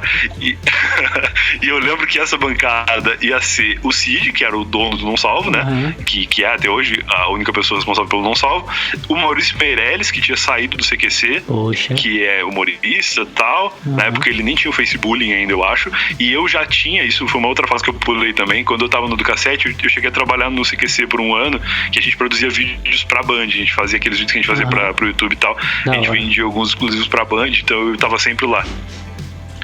No Morumbi, né, no estúdio da Band. E aí ia ser o Ronald Rios, que também tinha feito CQC, que era outro cara muito ligado ao humor e tal. E tinha mais uma pessoa, cara, eu acho que era o Chico Barney, que é um cara que comenta novela no UOL. E eu acho que era meio isso, assim. E aí a ideia era um videocast com uns caras nada a ver, e que era uma galera engraçada, claro, produzir conteúdo e tal, esse é um bagulho de humor. E aí, como eu tava lá no escritório e eu já tinha tido experiência de podcast muitos anos atrás, né, porque eu já tinha feito podcast lá em Rio Grande e tal, eu achava que podcast era uma boa. E aí eu meio que comecei a plantar a ideia, pô, por que a gente não faz um podcast ao invés de fazer um videocast? É uma coisa mais simples e tal. E aí explicava mais ou menos como é que funcionava, mas a galera cagando pra mim porque não entendiam muito bem. Até acho que sabiam o que eram, né, afinal de contas eram caras que trabalhavam com isso, mas não botavam muita fé de que seria uma coisa legal. E aí, não sei se por procurar, ou por qualquer coisa, ou se por coincidência total do destino, um dia chegou um convite lá de um estúdio, que era um estúdio de podcast aqui em São Paulo, cara, tipo os caras que previram muito os movimentos do mundo, assim. Eles tinham um estúdio, já que era tipo um estúdio de rádio, aqui em São Paulo, ali em Pinheiros, e convidaram a gente convidaram o Não Salvo pra fazer um podcast, pra experimentar como é que seria fazer um podcast. E aí meio que eles sacaram, assim, de porra, é mais ou menos esse projeto que a gente já tem e tal, só que aí não ia ter como chamar toda essa galera que tinha o projeto original, porque, claro, todo mundo comprometido com outras coisas, tal, ia ser difícil de reunir. E aí ficou a ideia de, não, vamos reunir o pessoal aqui do escritório mesmo, que aí era eu, o Igor e o Luigi, que estávamos lá, redatores do blog e tal, e o Cid, que era o dono de tudo e o apresentador. E aí começou ali o Não Ovo, que é o podcast do Não Salvo, em 2015, e o Não Ovo deu super certo. Em 2016 o Não Ovo já estava bem consolidado, a gente já tinha saído desse estúdio que tinha convidado para começar, estávamos gravando no escritório do Não Salvo, e aí começaram a nascer outras ideias de outros podcasts. Surgiu outros 4 podcasts, o Se Eu Fosse Você, que era um podcast de terça-feira, que depois eu fui apresentar, o Bicuda, que era um podcast de esporte, que ia pro ar toda quarta-feira. Certo. O Não Ovo já ia pro ar toda quinta, desde sempre. E tinha na sexta-feira um conteúdo que era o Não Ovo Bônus, que era tipo um episódio, eu ia dizer uma pílula, mas não era exatamente isso. Ele era um episódio de uns 30 minutos, era tipo um meio episódio que ia pro ar na sexta-feira com conteúdo extra pra galera, assim. E aí tem uma brecha nessa história, né? Porque eu fazia podcast na terça no Se Eu Fosse Você, na quarta no Bicuda, na quinta no Não Ovo e na sexta no Não Ovo Bônus. Segunda-feira era o único dia que eu não fazia podcast. E o resto da galera do escritório, meio que cada um fazia um pouco, assim, não tinha ninguém que fizesse todos esses. Eu era o único cara que participava de todos. Sim. E aí eu fiquei com esse negócio na cabeça de eu preciso muito ter um podcast na segunda-feira, só pra poder falar pros outros que eu faço podcast todo dia, assim. Quando alguém perguntar o que tu faz, não, eu faço podcast todo dia, de segunda a sexta-feira eu tenho podcast. E aí o Não Salvo não tinha nenhum projeto de podcast que pudesse preencher a segunda-feira. Tinha um outro podcast que era o Rebobinando, que depois, quando a galera do escritório se separou, o Rebobinando saiu do Não Salvo e ainda existe até hoje como o podcast do Luigi, né, que é ele que apresenta e tal. Mas eu não participava do Rebobinando e o Rebobinando também era na sexta-feira. Então ficou essa brecha assim da segunda-feira pra mim. E aí, em 2017, final do ano de 2017, eu viajei pro sul pra visitar minha família, né? Final de ano, aquele recesso de Natal e tal, e levei minha namorada comigo. Isso foi uma coisa que aconteceu nesse período entre Não Salvo, entre chegar em São Paulo, ele trabalhando no Não Salvo e sair do Não Salvo. Eu comecei a namorar em 2015, e de 2015 até hoje a gente tá junto, hoje a gente mora junto. E quando eu saí do escritório do Não Salvo, eu já morava com a minha namorada, então voltou o bendito ritmo que eu tinha lá em Rio Grande trabalhando em casa, porque agora minha namorada estuda, tem as tarefas diárias dela, que ela sai de casa muito mais do que eu que trabalho aqui, mas eu reconquistei a minha rotina, né? Então hoje em dia é muito mais fácil pra mim trabalhar em casa do que quando eu morava sozinho ou do que quando eu morei com o Igor, né? E aí aconteceu que em 2017 eu e minha namorada fomos pra Rio Grande, a gente tava por lá, recebemos o convite da galera do Pretinho Básico. Eu não sei se tu sabe o que é o Pretinho Básico. Não, faço ideia. O Pretinho Básico, ele é um programa de rádio muito famoso lá no Sul, tipo Rio Grande do Sul e Santa Catarina. Sim. E ele é transmitido na Rádio de Atlântida, é uma rádio muito grande. A Atlântida, ela é uma rádio do grupo RBS, que é a Globo do Sul. Sim, a RBS é a repetidora da Globo, que também tem conteúdo local, né, lá nos estados, e a RBS tem os jornais, né, a Zero Hora, os jornais impressos, e tem também algumas rádios, entre elas a Atlântida, que é a rádio de entretenimento, a rádio jovem, assim, do grupo RBS. E o Pretinho Básico é um programa que existe desde 2007, é um programa que tem mais de uma década, lá 12, 13 anos no ar, e os caras já me conheciam por conta do meu trabalho no Não Ovo, né, que era o podcast que tinha ganho bastante destaque e que inclusive era retransmitido na Atlântida, lá no Sul. Então a Atlântida tinha um horário lá, que era sexta-feira, 7 horas da noite, que o Não Ovo era retransmitido no rádio. Legal. E aí os caras me conheciam, sabiam que eu era gaúcho, sabiam que eu tava por lá, e me falaram, pô, vem aqui conhecer o escritório, acompanhar uma gravação do Pretinho e tal. E eu falei, não, fechou, vou ir. E aí eu já tava com a ideia de fazer alguma coisa. Nesse dia eu gravei com eles lá um outro podcast que eles têm, que era um podcast sobre cultura pop e tal. E foi muito massa, assim. Eu voltei pra São Paulo pilhadaço, assim, super inspirado de vou fazer alguma coisa na segunda-feira, e com várias experiências e contatos com pessoas novas, assim. E aí eu tava conversando com a minha namorada que eu queria fazer um projeto sozinho, mas eu queria fazer um projeto que se sustentasse, porque qual que era o grande problema de fazer podcast em Rio Grande? Eu tava longe de todo mundo, né? Sim. Eu precisava gravar por Skype com os caras, e era tipo 5 caras que faziam o podcast, então era muito difícil reunir as agendas e juntar todo mundo, sem contar que a minha internet em Rio Grande era podre, era muito ruim de depender da conexão e de tudo, assim, pra que as coisas acontecessem. Quando eu vim pra São Paulo, eu solucionei esses dois problemas de uma vez só, porque primeiro que eu estava todos os dias fisicamente junto com os caras que faziam podcast comigo, e segundo que eu não dependia de internet pra gravar, porque a gente tava cara a cara, e então a conexão, a interação era muito fácil, porque tu olha pro cara, tu sabe se o cara quer falar ou não quer, não fica todo mundo se atropelando. E segundo que não dependia de internet, né? Então o áudio era ótimo, era sem delay, era limpo, era tranquilo até de editar e tudo mais. E aí eu pensei, eu preciso criar um projeto que eu consiga fazer sozinho e que eu não dependa nem da qualidade da internet e nem da agenda de ninguém.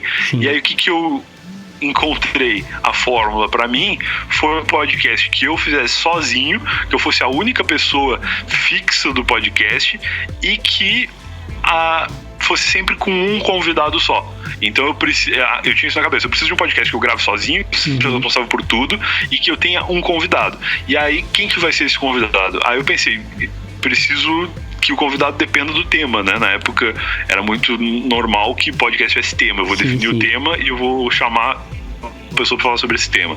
E aí eu pensei que podia ser, o tema podia ser o convidado, tipo o que a gente tá fazendo agora, assim, batendo um papo e o convidado me falando sobre o que ele quer falar. E aí, papo vai, papo vem, pensamentos pra lá e pra cá, eu cheguei na ideia de, não, vai ser sobre histórias da vida do convidado.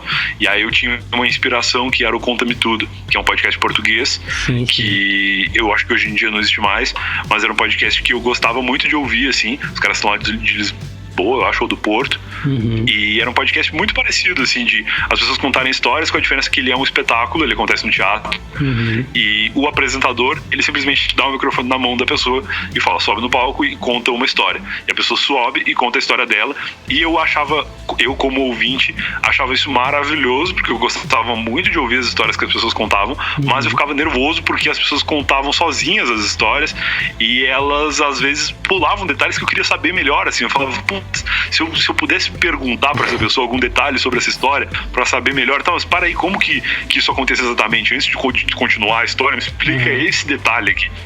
E aí, eu tava lá, eu vi a oportunidade de fazer isso, porque no Não Salve, nos outros podcasts que eu fazia lá, eu era meio que só um participante, eu não era a estrela principal de nenhum deles. E pra mim seria muito confortável se no meu próprio podcast eu pudesse continuar não sendo, porque eu queria só palpitar, participar, interagir com alguém fazendo algo, né? E aí eu encontrei no Eu Tava Lá essa solução, que aí eu ligo pra uma pessoa diferente e falei como é que tu tá, tudo mais, conversamos, falamos sobre a vida aleatoriamente, a pessoa me conta do dia dela, da rotina dela, da semana dela, o que ela faz, e depois eu falo, pô, me conta alguma história aí. E aí a pessoa me conta a história, e conforme vão surgindo dúvidas eu vou perguntando, e o papo vai desenrolando da forma mais natural possível, e eu realmente nem sei exatamente o que a pessoa vai me contar, é uma surpresa pra mim, e eu me surpreendo junto com o ouvinte enquanto a gente tá ouvindo a história. Então eu acho que encontrei uma fórmula assim, que é confortável pra mim e que é divertido pro ouvinte também, que gosta de ouvir histórias junto comigo. Pô, da hora, e deu muito certo, né, mano? Deu muito certo Eu Tava Lá. Eu falo pra caralho, né? Eu tava falando aqui, respondendo a tua pergunta e olhando pro timer com vergonha, já que, caralho, eu não paro de falar nunca mais quando alguém me pergunta alguma coisa. Não, você é louco, Praia. O programa é seu, velho. Você tem o plataforma. Você é dono de 2 podcasts, não sabia. Você é dono do Eu Tava Lá e do Plataforma. Cara, eu sempre brinco que eu falo muito pouco no Eu Tava Lá. Se tu for no Eu Tava Lá, que menos falo sou eu. Então quando me convidam pra participar do podcast dos outros, eu não calo a boca nunca mais, cara. Tá certo.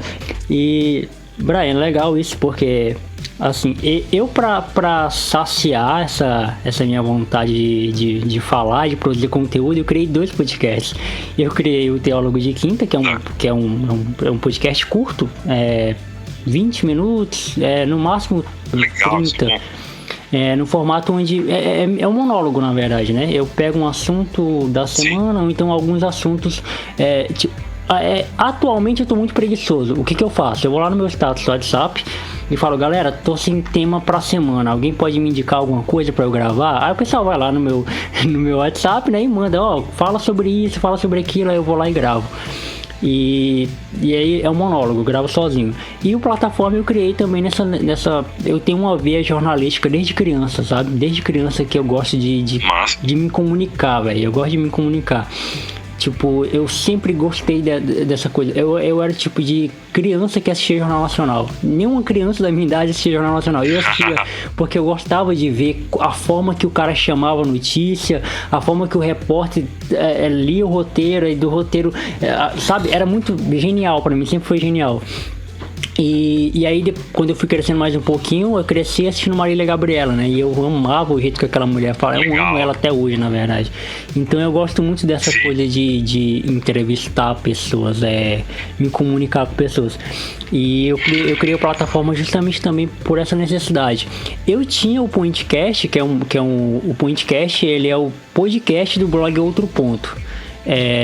que é um podcast assim, como você falou, é temático, né? Cada semana tem um tema e a gente convida pessoas que falem daquele tema. E lá eu sou meio que... Sim, é o formato mais comum de podcast até hoje. É o formato mais comum. E lá também eu sou mais que um participante mesmo. Tipo, as pessoas falam lá, eu pego, entro e falo alguma coisinha também. Mas eu tô lá mais pra ajudar mesmo, assim, porque... que é maravilhoso, né? Não sei demais. o que é pra ti, mas eu adoro participar de podcast. E não gosto tanto assim de apresentar podcast. Claro que eu adoro fazer o Eu Tava Lá, mas eu ainda me sinto desconfortável. Depois de 2 anos apresentando, eu ainda não sou o cara mais confortável na frente do microfone com a responsabilidade de apresentar. Eu gosto de sentar e aí, vamos falar sobre o que hoje e tal, e participar somente, sem a responsabilidade de olhar se tá gravando, de ver se o áudio tá bom. Eu gosto de tudo isso, mas eu gosto muito mais de só sentar e conversar. Sim, dá uma responsabilidade pra gente que a gente meio que, né, sente meio que encostado na parede. Eu sei como é que é isso. E... o legal do projeto próprio e de onde tu apresenta e tu é dono de tudo é justamente isso, assim, eu penso o episódio na minha cabeça, eu penso, não, esse episódio vai pro ar dia tal, ele vai ser mais ou menos assim, e na edição a gente dá mais ou menos o tom que a gente quer que o episódio tem. Esse episódio é mais engraçado, esse episódio é mais sério e tal. Isso, claro, depende do convidado, da história dele, mas eu gosto de planejar, de produzir o conteúdo, de vamos botar no Instagram, dia tal, vamos fazer isso, vamos fazer aquilo, e isso é uma coisa realmente muito divertida do podcast, mas a responsabilidade é muito grande, a gente tem que estar sempre muito atento. Não, claro, eu também. E assim, mano, essa coisa é legal porque, assim, eu tava numa batalha interna comigo, que eu falei assim, caramba, eu não vou parar a plataforma, eu vou seguir com plataforma, esse ano no caso, né? Só que aí eu falei, não, eu preciso parar um pouco, nós estamos terminando outubro, estamos indo para novembro, né? Então estamos chegando no final do ano, então eu preciso meio que me reinventar. Só que nesse período de me decidir se eu continuo gravando direto ou se eu divido o plataforma por temporadas, que era a ideia inicial era gravar 20 episódios, paro, depois mais 20 episódios, paro, assim, entendeu? Para não ficar sobrecarregado para mim. E até também porque eu não tenho tantos convidados assim pra gravar. E só que nesse meio tempo, mano, eu listei uma enorme lista de convidados assim pessoas que era para ter gravado na primeira temporada e não gravaram por conta de agenda, inclusive personalidades aqui do Acre que eu quero que o Brasil conheça. Por exemplo, tem um cara muito famoso aqui no Acre que é o Freali. Eu acho que o Maurício Meirelles, quando veio gravar o DVD dele aqui, até o pessoal falou muito dele, né? O Freali, que ele é o cara responsável pelo tempo aqui do Acre e da região norte toda. E ele fica andando pela cidade. Ele anda pela cidade. O trabalho dele é esse: é andar pela cidade e ver como é que tá o céu. E é muito legal porque ele tem um programa na rádio. Ele tinha um programa na rádio aqui. E ele é muito famoso, mano, aqui. Assim, a minha mãe conheceu ele ontem. Minha mãe nunca tinha conhecido ele. Minha mãe conheceu ele ontem e ela chegou em casa, tipo, parece que ela tinha conhecido o Michael Jackson, sabe? Ela tava muito entusiasmada. Eu falei, mãe, eu vejo ele quase toda semana. Eu vou jogar sinuca ali na Gameleira. A Gameleira fica no centro da cidade, fica no centro aqui de Rio Branco. Eu vou jogar sinuca ali na Gameleira, eu vejo ele passando por ali. Então, pra mim, é muito comum. E aí, a minha mãe meio que me deu essa ideia é muito comum pra ti, mas tem muita gente que não conhece ele. Seria muito legal se tu gravasse com ele. E eu tô meio que nessa pira de, a partir do próximo ano, né, gravar com personalidades, mesclar um pouco, gravar com amigos e personalidades aqui do Acre pra galera conhecer. E agora só pra gente ir já indo pro final, aquilo que você falou, mano, que a gente é bem parecido mesmo, até nesse aspecto. Você também é movido à rotina, né? Você também é movido a... E quando eu falo movido, não é no sentido pejorativo da palavra, só funciona a rotina, mas tipo, funciona melhor se tiver uma rotina, né? Funciona. O meu problema, e eu demorei muito pra entender isso, é que a minha rotina, ela funciona nos horários paralelos, assim. Sim. Eu sou o cara que acorda meio-dia e durante a vida toda eu lutei contra isso, assim. Eu falei, cara, não é certo acordar meio-dia, eu preciso acordar cedo pra tomar café da manhã e trabalhar. E depois de um tempo, eu entendi que, cara, não tem problema. Se tu consegue te ajustar e trabalhar no tempo que tu tá acordado, que tu tá produzindo, eu acho que tudo bem também. E eu sou um cara que trabalho muito na madrugada, assim. Eu agora mesmo, a gente tá gravando aqui, são 11h15 da noite. Quando a gente terminar de gravar, eu vou muito provavelmente abrir meu notebook aqui e começar a listar as tarefas e coisas que eu tenho pra fazer e vou trabalhar até muito tarde. Eu trabalho até o sol nascer, assim, 5h30, 6 horas da manhã, e aí eu vou pra cama, durmo até 11 horas, 11h30, e aí eu levanto, almoço, e aí meu dia começa, assim. E, cara, eu lutei contra isso por muito tempo. Lá em Rio Grande, quando eu morava com meus pais, eu lutava muito pra isso não acontecer. Quando eu vim morar sozinho aqui em São Paulo, eu tentava muito acordar cedo e tal, mas eu encontrei uma rotina que é tipo no fuso horário da Nova Zelândia, mas que tá bom, assim. Pra mim tá dando certo, eu consigo ser produtivo no tempo que eu tô acordado. Então tudo bem que não seja exatamente o horário comercial das pessoas, mas eu tenho sim a minha rotina e quando eu respeito ela, eu realmente consigo trabalhar melhor. É porque na verdade é o que funciona pra você, né? Não é o que é convencional, é o que funciona. Eu lembro que até quando eu trabalhava no telemarketing, os horários eram muito flexíveis. E a gente mudava de horários, tipo, quase que semanalmente. Tinha semana que eu entrava 12h30 e tinha semana que eu entrava 1, 2 horas da tarde.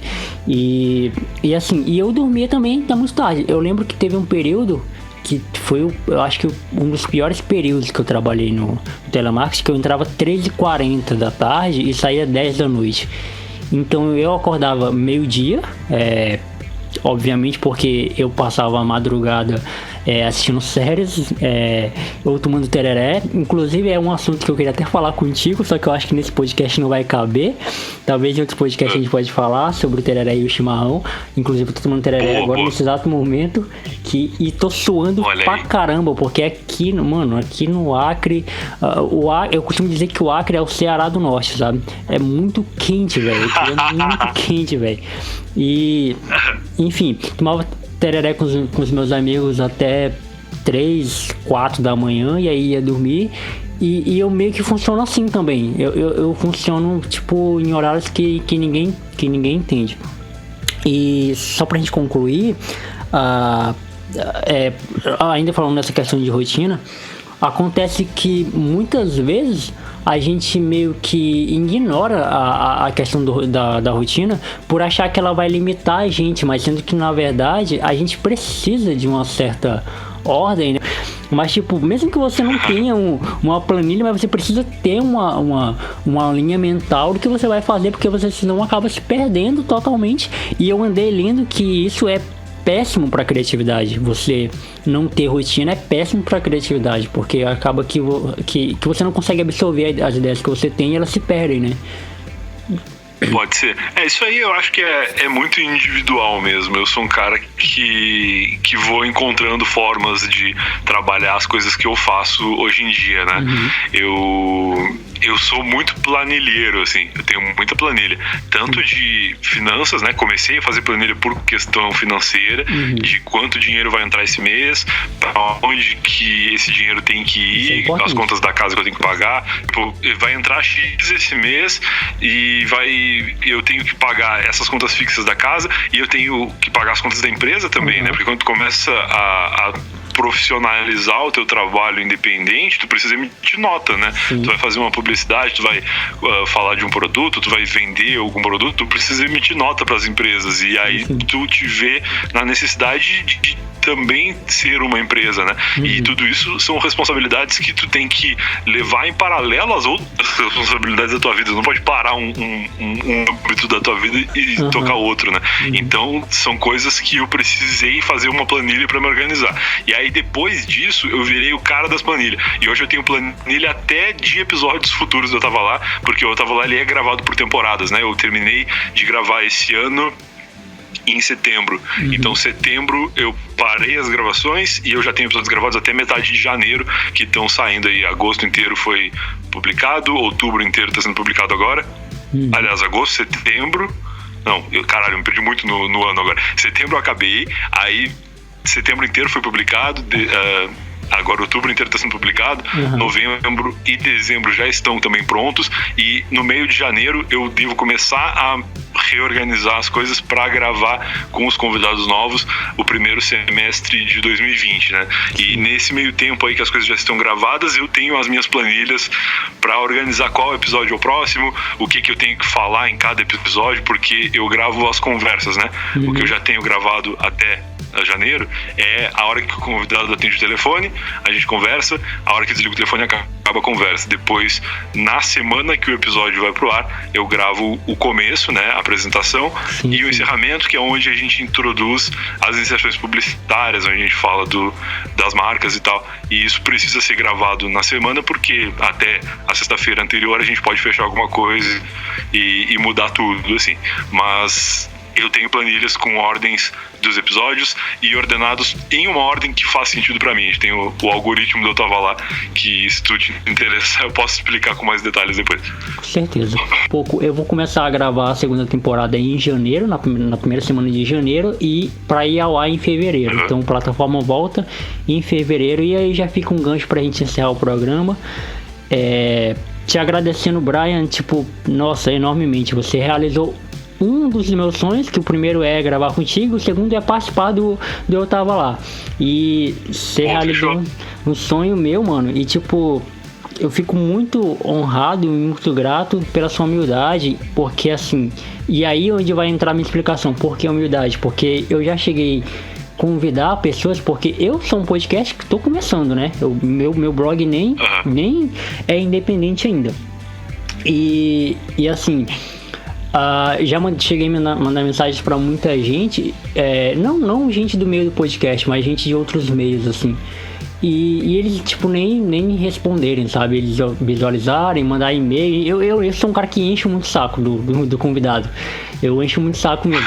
E ele nem assim pra mim, e gente que não é nem tão relevante assim. Eu considero você muito mais relevante do que muitos dos que eu já convidei. Mas, e você não, mano, você foi prestativo, falou comigo na boa, de brother mesmo, e eu fiquei muito feliz. E esse espaço é seu, Brian. Suas considerações finais aí, divulgue o Eu Tava Lá. Se é que todos os meus ouvintes já conhecem o Eu Tava Lá, tanto que eu falo dele, né? Mas fique à vontade. Espaço é seu. Pô, que massa, cara. Obrigado pelo convite. Isso que tu falou de eu ter te respondido é o que eu tento mesmo fazer sempre. É difícil e vai ter nesse momento alguém ouvindo aqui que vai falar, porra, mas eu convidei o Brian pro meu podcast e ele não me respondeu. É porque às vezes eu não vejo mesmo, às vezes eu demoro um pouco pra ver, porque especialmente agora que eu recentemente, não sei se tu viu, teve um ouvinte que me mandou uma mensagem no Instagram e falou assim, Brian, faz uma thread ou uma lista de alguma forma dos podcasts que tu já participou. Tu chegou a ver isso, não? Vi. E aí o cara falou, faz uma lista dos podcasts que tu participou. Eu falei, pô, isso aí é uma ideia legal, né? Porque a galera que me escuta, às vezes nem sabe que eu participei de outro podcast e tal. Eu geralmente divulgo nas minhas redes sociais, mas às vezes a pessoa não viu aquele ali e não ouviu e gostaria de ter ouvido. Eu pensei, não, eu vou fazer uma lista então e vou colocar os podcasts que eu participei. E aí eu comecei a listar meio que pela busca do Twitter, assim. Dia tal eu participei de um podcast, dia tal eu participei de outro. E aí eu percebi, cara, que esse ano eu tinha, sei lá, em poucos minutos eu listei 25 episódios de podcasts de outras pessoas que eu participei. E teve uma semana em setembro que eu participei de podcast todos os dias. Segunda-feira tem um episódio comigo, terça-feira tem outro episódio de outro podcast comigo, quarta-feira tem outro podcast comigo. Que legal. É muito louco, e podcasts totalmente diferentes entre si, assim. E que, pô, é legal pra caramba eu tá ordenando isso, porque facilita até pra eu depois saber, pô, eu participei desse podcast e tal. Eu não tinha me dado conta que teve uma semana que eu fechei quase completa. Parece que na sexta-feira não teve, mas aí no domingo saiu um outro podcast comigo, assim. Então foi engraçado pra caramba. E aí depois que eu fiz isso, que as pessoas viram que eu aceitava participar de quase tudo que me convidavam, começou a pintar muito mais convite. E aí agora eu tô meio apertado, assim, porque claro que eu tava lá já tá gravado, mas eu tenho outras atividades, né? Durante a semana, outros trabalhos que eu faço. Então eu preciso me organizar para conseguir gravar e atender a demanda da galera que me convida, mas conforme possível eu vou gravando. Essa semana mesmo eu tenho mais 2 gravações. Amanhã, esse horário assim à noite, e amanhã à tarde também. Então amanhã eu gravo 2 vezes. Então, assim, na medida do possível, vou participando, gosto muito quando me convidam. E foi um prazer, cara, falar um pouco aí da minha história, falar um pouco do Eu Tava Lá pros teus ouvintes. E que bom que tu fala do Eu Tava Lá também. Tomara que as pessoas acreditem na gente e vão lá em algum momento ouvir, porque, muito modestamente falando, eu acredito que Eu Tava Lá é um bom podcast para as pessoas ouvirem pela primeira vez, assim. Nesse momento aí da podosfera brasileira, tem muita gente chegando, gente que nunca ouviu um podcast na vida. Sim. E que tá descobrindo como os podcasts funcionam e tal. E Eu Tava Lá, por ser um podcast que cada episódio tem começo, meio e fim, eu acho que é um podcast legal para essas pessoas recém-chegadas ouvirem. E pra galera que já ouve também, pra galera que já é ouvinte aqui do plataforma e que já ouve outros podcasts, eu acho que vale a pena fazer um consumo mais intensivo, assim. Ouve algum episódio lá, vê se tu gosta, de repente pelo convidado. Eu tenho alguns convidados que também tem podcast, a maioria deles, eu diria, e de repente o ouvinte aí vai lá olhar a lista de convidados do Eu Tava Lá, vai encontrar alguém que conhece, começa por esse episódio, ou começa por um episódio que o tema tenha despertado seu interesse, ali, o título do episódio geralmente dá uma dica sobre o que é aquela história que a pessoa contou, e aí depois faz uma maratona aí, que eu sei de muita gente que começa a ouvir Eu Tava Lá assim, solto, e aí depois fala, não, vou ouvir do começo, e aí vai lá ouvir aqueles episódios horrorosos que eram os primeiros, com os áudios podres, mas histórias muito boas. Sempre reforço isso, que por mais que eu fosse travadaço e que a tecnologia que eu tinha à disposição fosse podre, fosse péssima, as histórias, o conteúdo sempre foi bom. E eu acho que isso que é importante no podcast, assim, às vezes a gente não tem recurso para fazer uma super gravação ou uma super edição. Eu mesmo editava, eu tava lá no começo e era muito ruim, eu reconheço isso até hoje, que eu não sou um bom editor, mas eu fazia o que eu podia e o conteúdo era bom. Isso eu tenho total consciência, assim, e falo numa boa. Eu não tinha muito acesso a equipamento e nem era muito bom apresentando, mas eu sempre me preocupei que o conteúdo fosse legal. E isso continua, assim, o conteúdo é bom. Hoje em dia a gente já tem uma estrutura e o áudio é bem mais apresentável do que naquela época, mas as histórias se mantêm sempre importantes, assim, interessantes e com convidados sempre muito legais. Muito da hora, Brian. Então, mais uma vez, obrigado, cara.